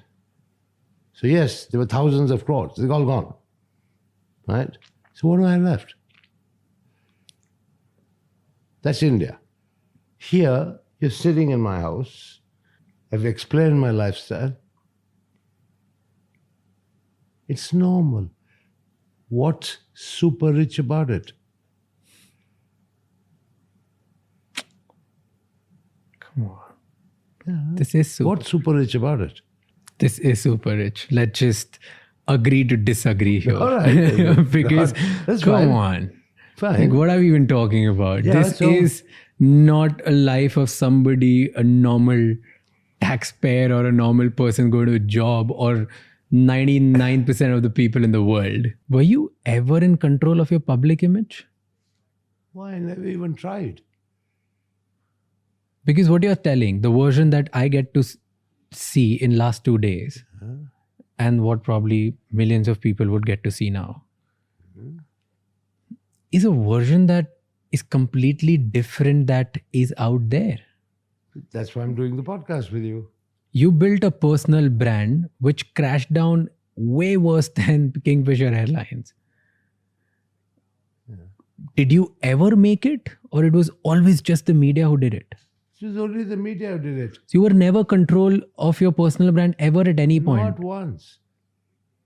Never even paid attention to it. And you never bothered. No, why should I bother? And why bother now? You're absolutely correct. But what's going on? Like, why do you care now? Because I'm not talking about brand Vijay Mallya. I'm talking about how I have been wronged. I'd like to show you something. All right. Here is the recovery certificate of the Debt Recovery Tribunal. Right. It says recovery certificate 6,203 crores, 35 lakhs, 3,879 and paisa 42 only. That's the 6,203 crores plus interest at 11.5% with yearly rests. Right? So that is evidence of the debt. Right? Okay. You asked me earlier, where did this 9,000 crore figure come from? This is the official Debt Recovery Tribunal Karnataka Bangalore's document. Yeah, that's And they have said that you owe 6,203 crore rupees. me along with four others. 4 others. Yeah. Correct. Okay. Kingfisher Airlines, United Breweries, Vijay Mallya, Kingfisher Fine West. Correct. Okay. So the assets of all those combined, right, would need to satisfy the judgment debt of 6,203 crores. Yeah. Before I go very further, I'm the one under attack. Not all 4. Anyway, you asked me about where this 9,000 figure came from. Yeah, because it's written 6,203. No problem. Plus interest, whatever the case may be. That is dated 2017, if you see the date of the document. Yeah. I can't see. Where is this? Maybe you should go to the end. Okay. Last signing. Yeah. Date of deliveries 26 July 17. Correct. Okay? And then I'll show you another report about an interview with the Prime Minister. Okay? March 29, 2019, in which the Prime Minister has said he owed 9,000 crore, but government recovered 14,000 crore, says PM Modi on India's action against Vijay Mallya.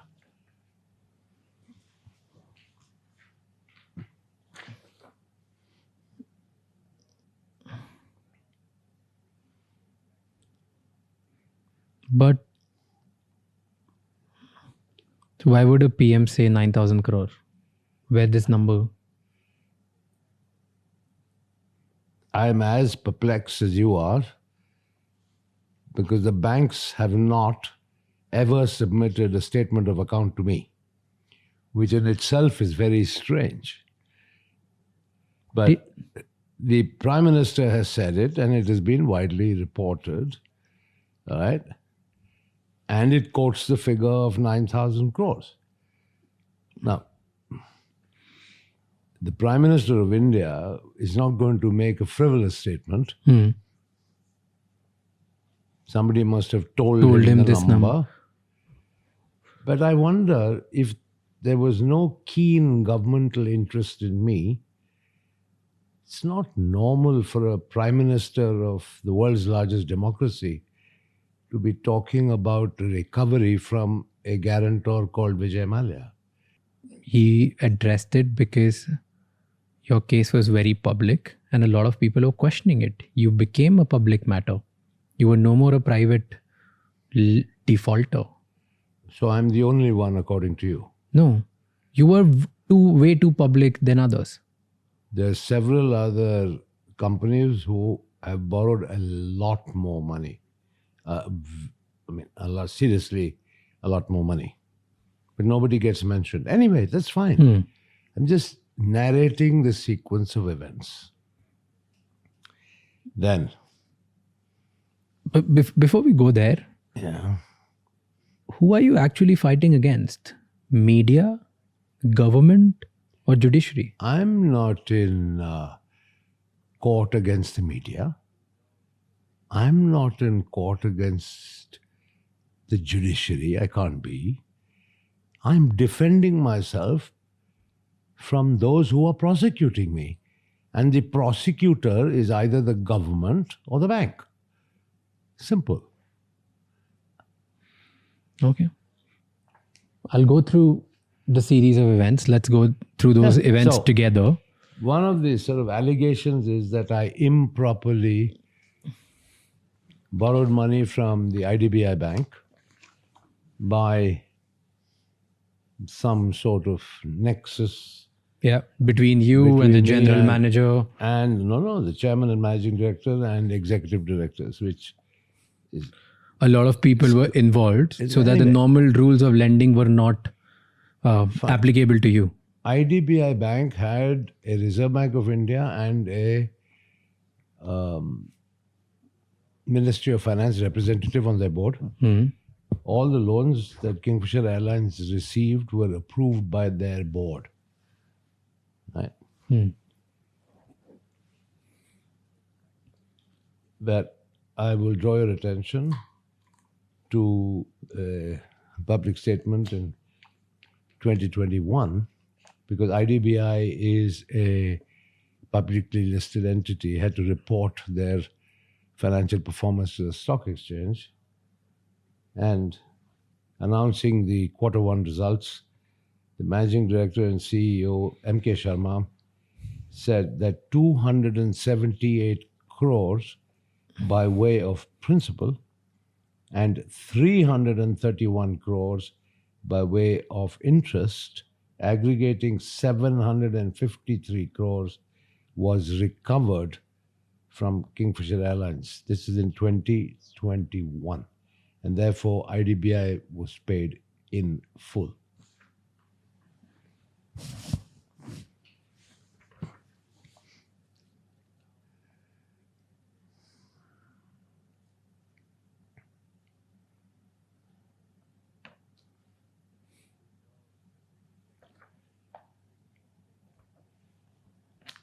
Then why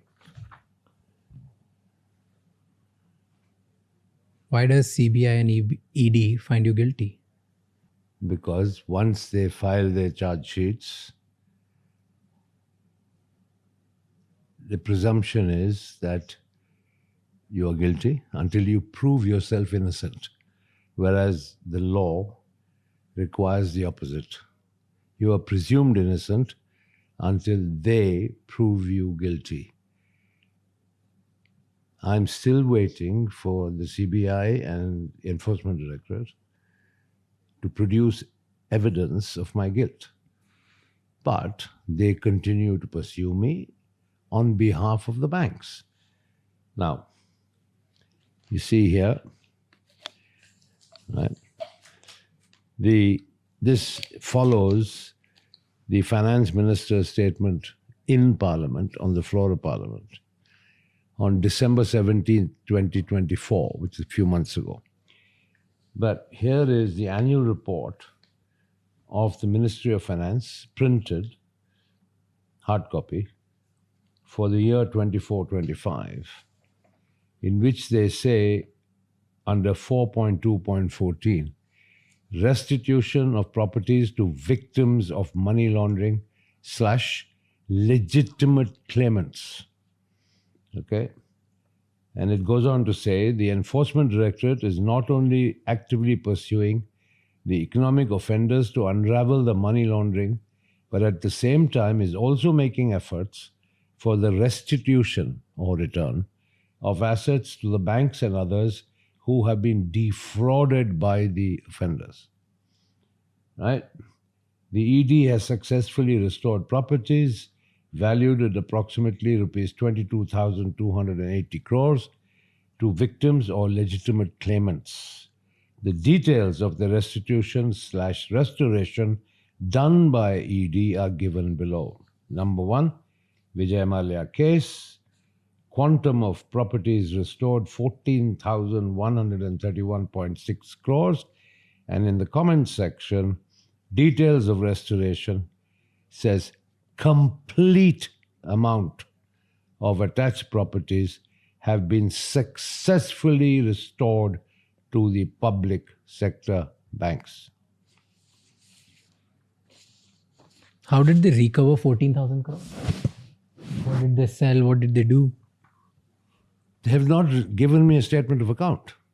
So you don't know we what talked- property we or talked- shares have been sold. We talked earlier about the properties that were given to them, right? So everything, walk me through it again if you can, please.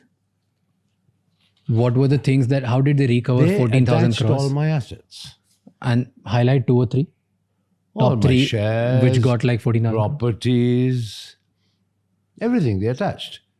And they've sold. But in the absence of a statement of account, can you believe it? Right? That from 2017, the date of the DRT order, till today, 2025, the banks have not given me a statement of account. How much recovery they made on which date, how much interest they have charged, how the interest gets reduced because of recoveries made, etc., and what the net position is. Nothing. 15 reminders to the banks from my English lawyers remain unanswered.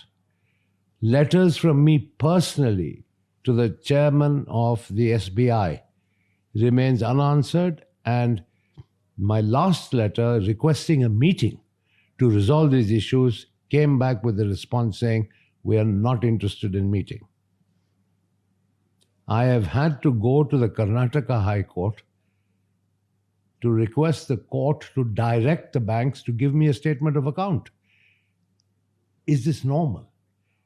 Do you think there is another example like this anywhere in the world? I mean, it's ridiculous. So if I'm not targeted, then why am I being treated like this? But recovering all the money that you owed is not as same as you paying them willfully. These are 2 different things. Yes, so Maybe you I committed made 4 different settlement offers from in when? writing. From when to when? So around 2016, including before the Supreme Court of India, which the banks dismissed. Before you left the country, you made this? Yes, absolutely.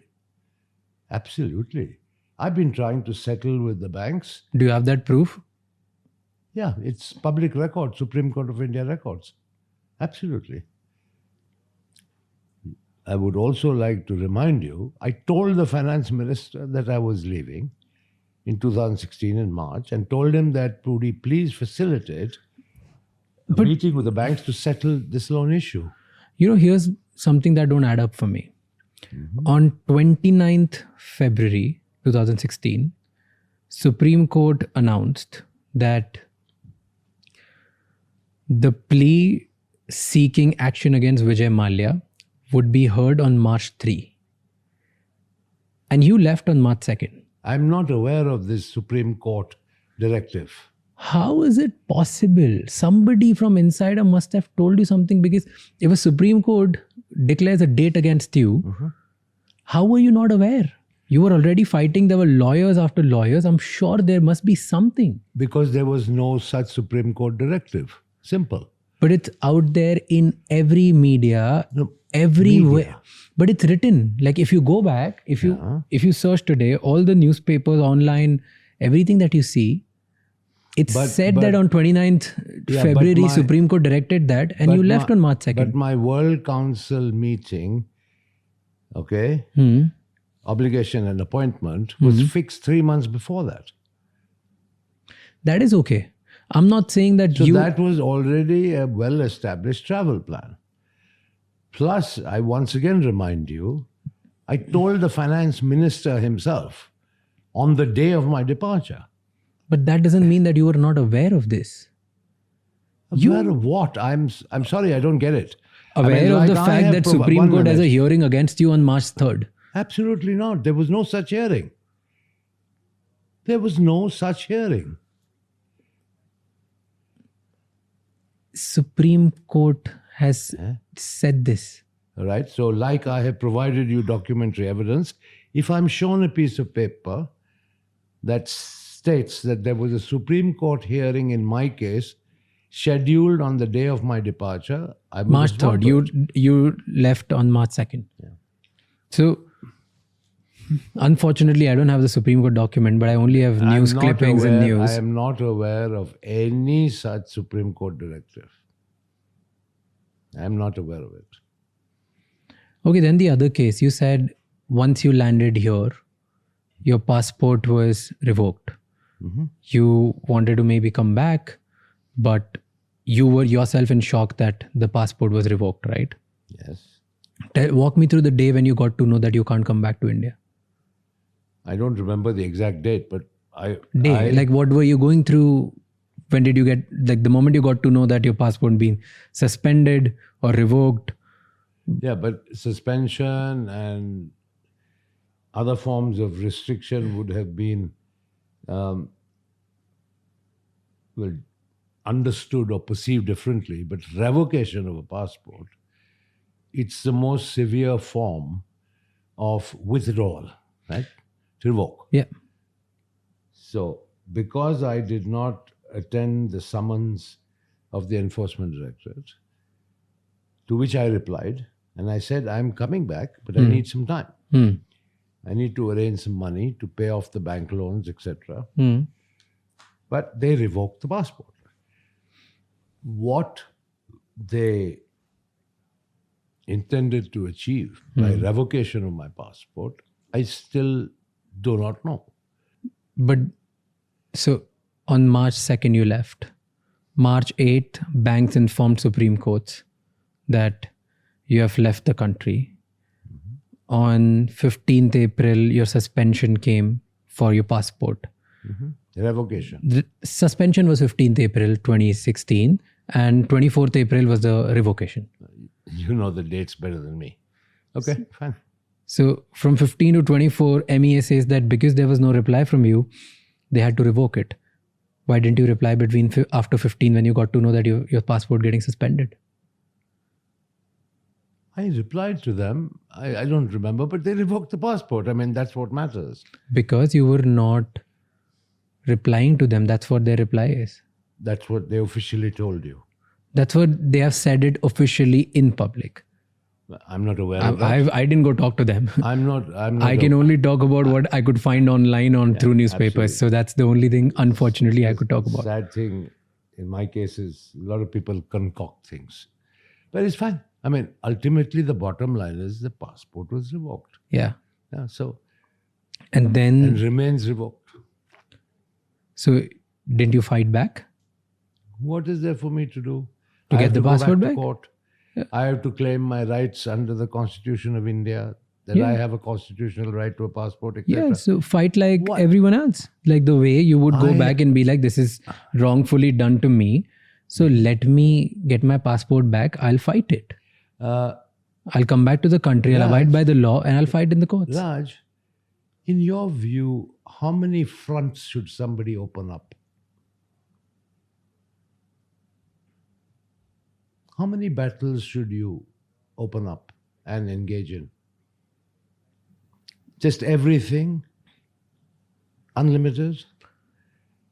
I have enough and more to do, right? And I want to focus my legal battles.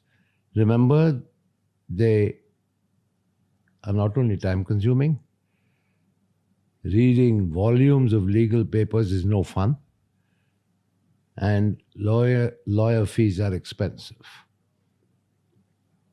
So, one at a time. But don't you think it makes it worse for you because you didn't come back to the country? They tag you as fugitive, fraud, and all of these are tags because you choose to not come back to the country. If I have a fair assurance of a fair trial and a dignified existence in India, you may be right, but I don't. Would you be willing to return to country if you're assured fair trial? If I am assured, absolutely, I will think about it seriously. But you should also be aware that there are other people who the government of India is targeting for extradition from the UK back to India, in whose case they have got judgment from the High Court of Appeal that Indian detention conditions are violative of Article 3 of the Constitution, of the ECHR, and therefore they can't be sent back. The plea was basically the prolonged detention without trial, for which we all know there are numerous examples. They just lock you up and throw away the key. That's not justice. But you were extradited as well, right? You lost the case. It's all right. I mean, I have a legal They basis. arrested you as well, and then they left. They granted you bail, right? What happened? Normal part of extradition. Normal. That's the procedure. What happened with the extradition? I think my stay in England is fully legitimate. But you lost the case in UK High Court, right? To the Indian authorities. There is more than the particular case that you are referring to. So there are proceedings, ongoing proceedings in this country. That's one of the legal battles I'm fighting that I told you about. But if you're assured a fair trial, what do you think is that assurance? What does it look like? What guarantees would you need that you would ever think of considering? That's something for the lawyers to discuss. But if you would agree with me, the conduct and the track record of the CBI and ED in respect of other unfortunate people doesn't inspire too much confidence, does it? I mean, I can rattle off a whole bunch of names of people, right? See, let's talk about I just also your told case. you about the fact that in India, sadly, a business failure is compared or is equivalent to a fraud.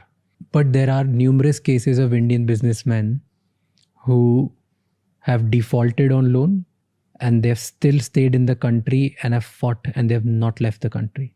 And that's why people don't call them chore. They look them in a bad eye because that's something which socially we are conditioned to look at in that way. But they've stayed there. That's why they've not been called fugitives or chore. Okay. And there are cases like, there's so many cases like that. Fine, call me a fugitive for not going to India post-March I didn't run away. I flew out of India on a pre-scheduled visit, right? Fair enough. I did not return for reasons that I consider are valid. So if you want to call me a fugitive, go ahead. But where's the chore coming from? Where is the choree? Because the agencies in the country, CBI, ED, all the courts, the highest court, they all have found misrepresentation of funds and they have cases against you. And they've concluded their cases by saying that your financial transactions were not clean. There's no choree there. You took loan, your company, Kingfisher Airlines, took loan to revive the company, but then you took that money and offshored that money into different accounts around the world. That's what the case is about. If I'm not mistaken, I think CBI in 2017, they concluded around 423 crores were found.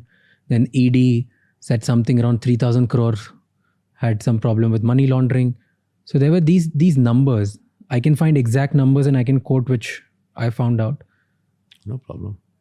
But why? Like EDS said 3,547 crore was laundered. In 2017, CBI alleged that 423 crore was from Kingfisher Airlines loan was siphoned off for unrelated expenses. Can you explain why that happened? Why all these agencies are against you? And multiple courts are against you. And forget this. If you're calling India and everybody is a system, it's a nexus, they all are trying to make you a fraud. Multiple international courts, Switzerland authorities, UK High Court, one of the courts from UK, they have also found you guilty for misrepresentation of funds, right? And they've lost Swiss cases court. to Swiss authorities. What about the Swiss authority? They've also found that there were transactions during Swiss those times, right? authority have found nothing. The Swiss authority froze my children's accounts based on a request by the government of India. They did not adjudicate on anything. The government of India wrote to all these foreign governments saying Vijay Mallya and his family's properties should be frozen, right? Only the Swiss acted on it. The French acted on it. Fine. They were not stolen properties or acquired from any money due from Kingfisher Airlines to the banks. There is absolutely no evidence. The CBI and ED are well known to concoct, fabricate, and present false evidence. That's fine, but they have to prove it. As I said, the norm is you are innocent until you are proven guilty, not the other way around. Now let me explain the 423 crores. In an airline, more than 50% of operating costs are in foreign currency. You lease planes, you pay in dollars. Okay, you import spares, you pay in dollars. You have aircraft checks and services, you pay in dollars. Right? So the money has to go out of India. You can concoct whatever you want and say that money sent out of India means siphoning money. But why are they calling it unrelated expenses? They may call if it all of these were the expenses for these reasons, they would be related expenses. But that is a question that the CBI must answer. The allegations are against me. I am refuting those allegations. I am saying all these allegations are complete nonsense. And how would you explain 3,547 crores, which ED has alleged? That's not sent out of India. That is the borrowing Money from the laundered. banks. But they claim it has been laundered. What is laundered? If I laundered it means, what are you suggesting? I stole it? What is laundered? Laundered to me is trying to turn cash to check and check to cash. That's laundering, right? If they say I've laundered the money, what are they saying I did with that money? Did I steal it? Did I fund my lifestyle with it? What is the essence? What is the charge of laundering? here's the basic case. Let me try to explain you what a common man in India understands about your case in very basic language. If I borrow 100 rupees from a bank, I use 50 rupees from that money to buy a property outside India, and I only have 50 left, and that 50 I spent it in my business trying to make it work. And then when the banks are asking me to get the money, I say, I don't have any money. Now, banks are not saying that why did you burn the 50 rupees in making the business work? They are questioning why did you transfer this 50 rupees to buy something else outside? So That is the whole case. And in your case, numbers are outrageous. So where is any iota of evidence that I used even 1 rupee of Kingfisher Airlines funds to acquire overseas properties? There is no such allegation. So what are CBI and ED concluding then? What they have won cases in India, they've concluded certain things, and that's why they're fighting on some grounds. Why would UK courts even entertain if there's no proof? Why would anybody have UK anything around court it? entertain what? Indian CBI authorities action against you or case against you if there's no proof. The job of the UK court is only to establish and determine whether there is a prima facie case to be sent to trial. Right? The UK court has not adjudicated and said you are either guilty or innocent. The job of a UK extradition judge is to say, is what CBI is saying, fine, is there a case to be tried in front of a judge? That's the limit. They have determined that. Now it is for the CBI and me to fight it out Okay. in the court. They provide their evidence, I will provide my evidence. Okay, so that's as far as the UK court is concerned. Got it. So it has just gone to the trial. So, absolutely. Okay. What is the allegation? I misrepresented the Kingfisher financials, Yeah. right, to the IDBI. Yeah. I colluded with the senior management of the IDBI to get the loan, right? And then I misused the proceeds of that 900 crore loan. This is the 3 allegations. The allegation, sub-allegation about Formula One team sponsorship. I responded to you earlier. Yeah. The Formula One team sent back 10 million pounds to Kingfisher Airlines to help it. All right? They brought in Royal Challengers Bangalore as a cricket team. That was the sponsorship money paid, right, for the umpire's uniform, where it said Fly Kingfisher. It was a pure, for advertising. Of course, the CBI says it was misuse of funds. Fair enough, everybody is entitled to their opinion. But when the case is tried before a judge, it is the judge who will decide who's right, who's wrong, whether this tantamounts to siphoning or diversion or improper use. In terms of the collusion, right, there is not an iota of proof. Not an iota of proof. I met Chairman Agarwal twice. And in 2 meetings, along with 4 other executive directors of IDBI Bank, is it at all conceivable that I would be able to make some sort of corrupt, backhanded arrangement with them? Absolutely not. But the loan was subsequently approved by the IDBI board. If there was something so blatantly wrong in the sanction process, because Kingfisher didn't meet the norms, right? Kingfisher's financials were weak. Yes, I agree. But the board of the IDBI Bank would have found out and commented upon it themselves. They approved it. Because So there's the all CBI are making allegations, all of which are fine. But there is an equally robust defense against these allegations. in the same case when it comes to IDBI and all the consortium of banks which gave you loan. It is also said that there was an independent agency from UK which put out a brand valuation of 4,100 crores on Kingfisher's brand. But in reality, the brand value was only 160 crores when later was audited by an independent valuer. And that was the mismanagement, and that was the collusion between you and the IDBI board and stuff. That you sold them and you misrepresented the brand value, which in reality was not the case. Okay, so let me tell you, there was no UK independent agency. Grant Thornton. Grant Thornton is a very, very well-established accounting company hired by me, not by anybody else. And the other company was Brand Finance. Both these companies gave a brand valuation, right? I submitted the Grant Thornton brand valuation report, right?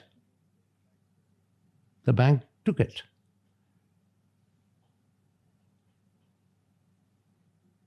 I had two recognized valuers, submitted one report, which they accepted.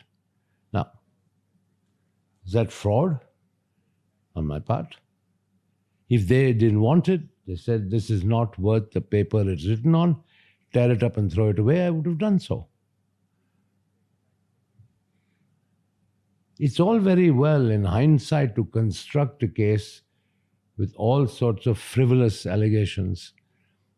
And fine, if it's got to be in a court of law, thrashed out, it will be. But how is Supreme Court favoring all of these then? Because None of my cases in the Supreme Court. Supreme Court ordered you to disclose all your assets on I did. 21st April 2016, right? I duly did. And they also asked you to pay bank a substantial amount to show your commitment that you're ready to pay everything, because you kept saying that you were ready to pay. Right? Did you do that? I made all the disclosures under oath on behalf of myself and my entire family, including my children. Now, what's the case? Now, where is this heading?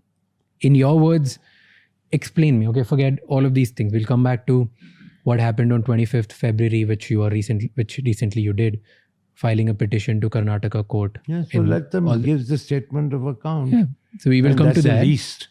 But in your words, in simple words, summarize me, give me a summary of series of events, what exactly happened and why are you in trouble? If I could just ask you to do it in like next 4-5 minutes. You left the country. You didn't intend to leave the country. You just left because there was a pre-scheduled meeting. Then after a month, you get to know that you've been suspended. Your passport has been suspended. 8-9 days later, it gets revoked. And since then, you're stuck here. In middle of it, you get the extradition process gets started. 2 times you get arrested, but you have been granted bail. The case gets to trial. Now CBI, ED, the government in India, everybody finds you guilty. Nobody found me guilty. I mean, that's what they're calling it, right? They're giving you names. Okay, everybody has given you a tag of, let's just not use the word guilty.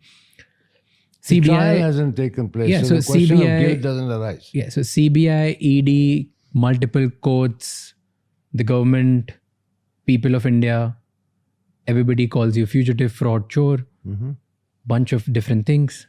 Anchors, news, media, everybody calls you that, right? And you have been publicly on through your Twitter on multiple occasions, you have been saying that, hey, I want to pay the money. I really want banks to listen to me. And you've been very clear about it. There have been multiple attempts from your side. And again, authorities commenting that though there has been an attempt from your side, but the effectiveness of it needs to be questioned. The seriousness of it needs to be questioned. Right? This is what the case is. But in all in all, in summary, people call you chore, people call you fugitive, people call you fraud. Now explain me in summary, what is your side of story? We've gone through the whole thing, but I want to understand just in short brief the way I explain right now. What is the root cause for all this? Money. There is no other criminal allegation against me. It's all about money. Right? I showed you the debt recovery certificate amount, 6203 crores. I've shown you the Ministry of Finance report, 14,100 recovered. The question to be determined now is, has the money been recovered or not?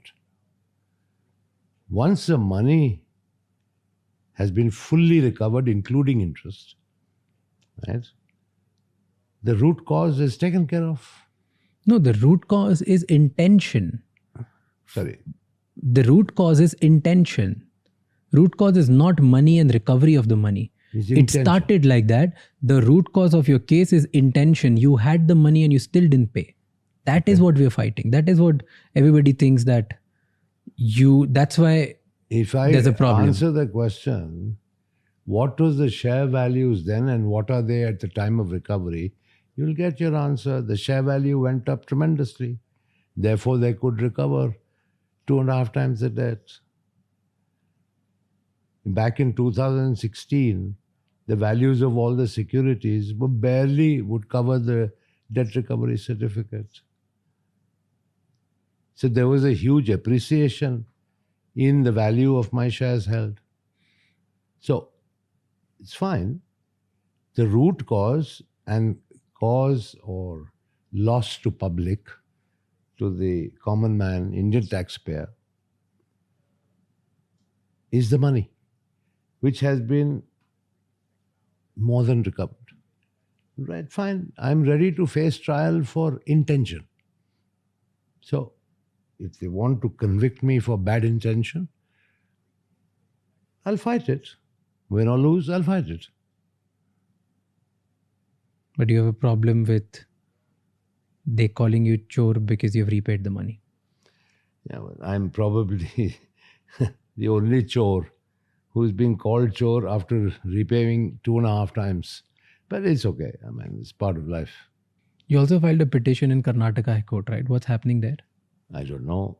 That petition, as I told you, was simply to direct the banks to provide a statement of account, which once again I find exceptionally strange. I mean, this is probably the only example globally where banks do not render a statement of account.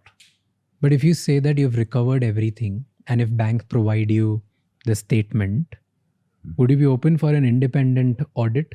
Of course, anytime. I'm open for it now. On all your financial transactions? No problem. There's nothing to be hide. Zero. Nothing. Please, anybody can There's come nothing and to audit hide. me. Nothing. Then, if according to you the case is this clean, okay, and the authorities are questioning it, the media is questioning it, do you think you flying out of India just made your case worse? Maybe it did, but I flew out on a pre-arranged commitment with no court directive, as you seem to suggest, that I must be there. I went to Geneva for a meeting.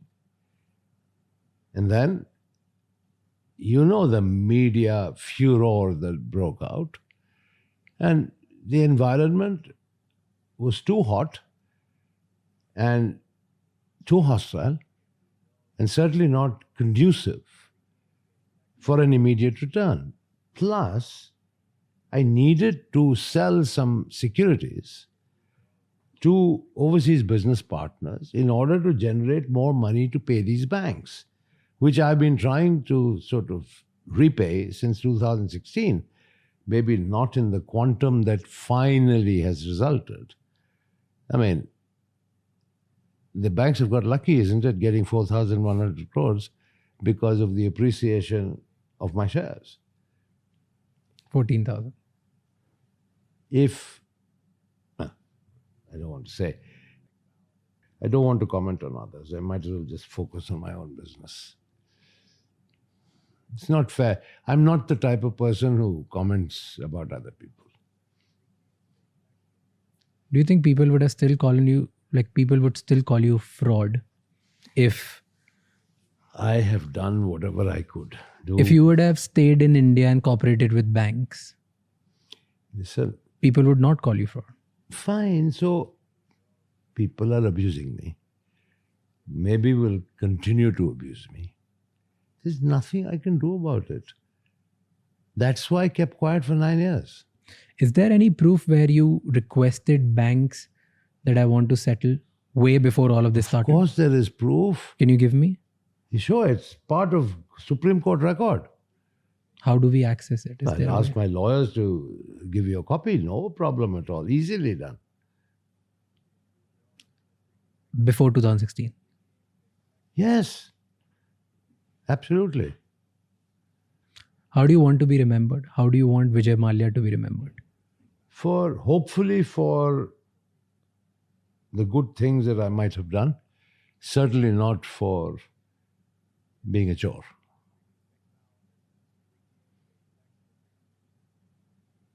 Perfect. All right. Okay? Thank you for doing Chalo. this. You're welcome.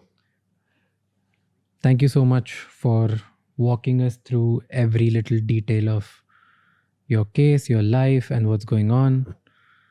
I just hope that whichever party is right wins and people see it the way you want to deliver it, and people see through every little thing which they must have fed in a bad way or wrong way. I don't know which side they will believe. I don't know which side media will believe. I don't know which side the authorities will believe in. But I hope they do the right thing. So thank you so much for walking us through every little thing. Good. Thanks for being here. Thank you.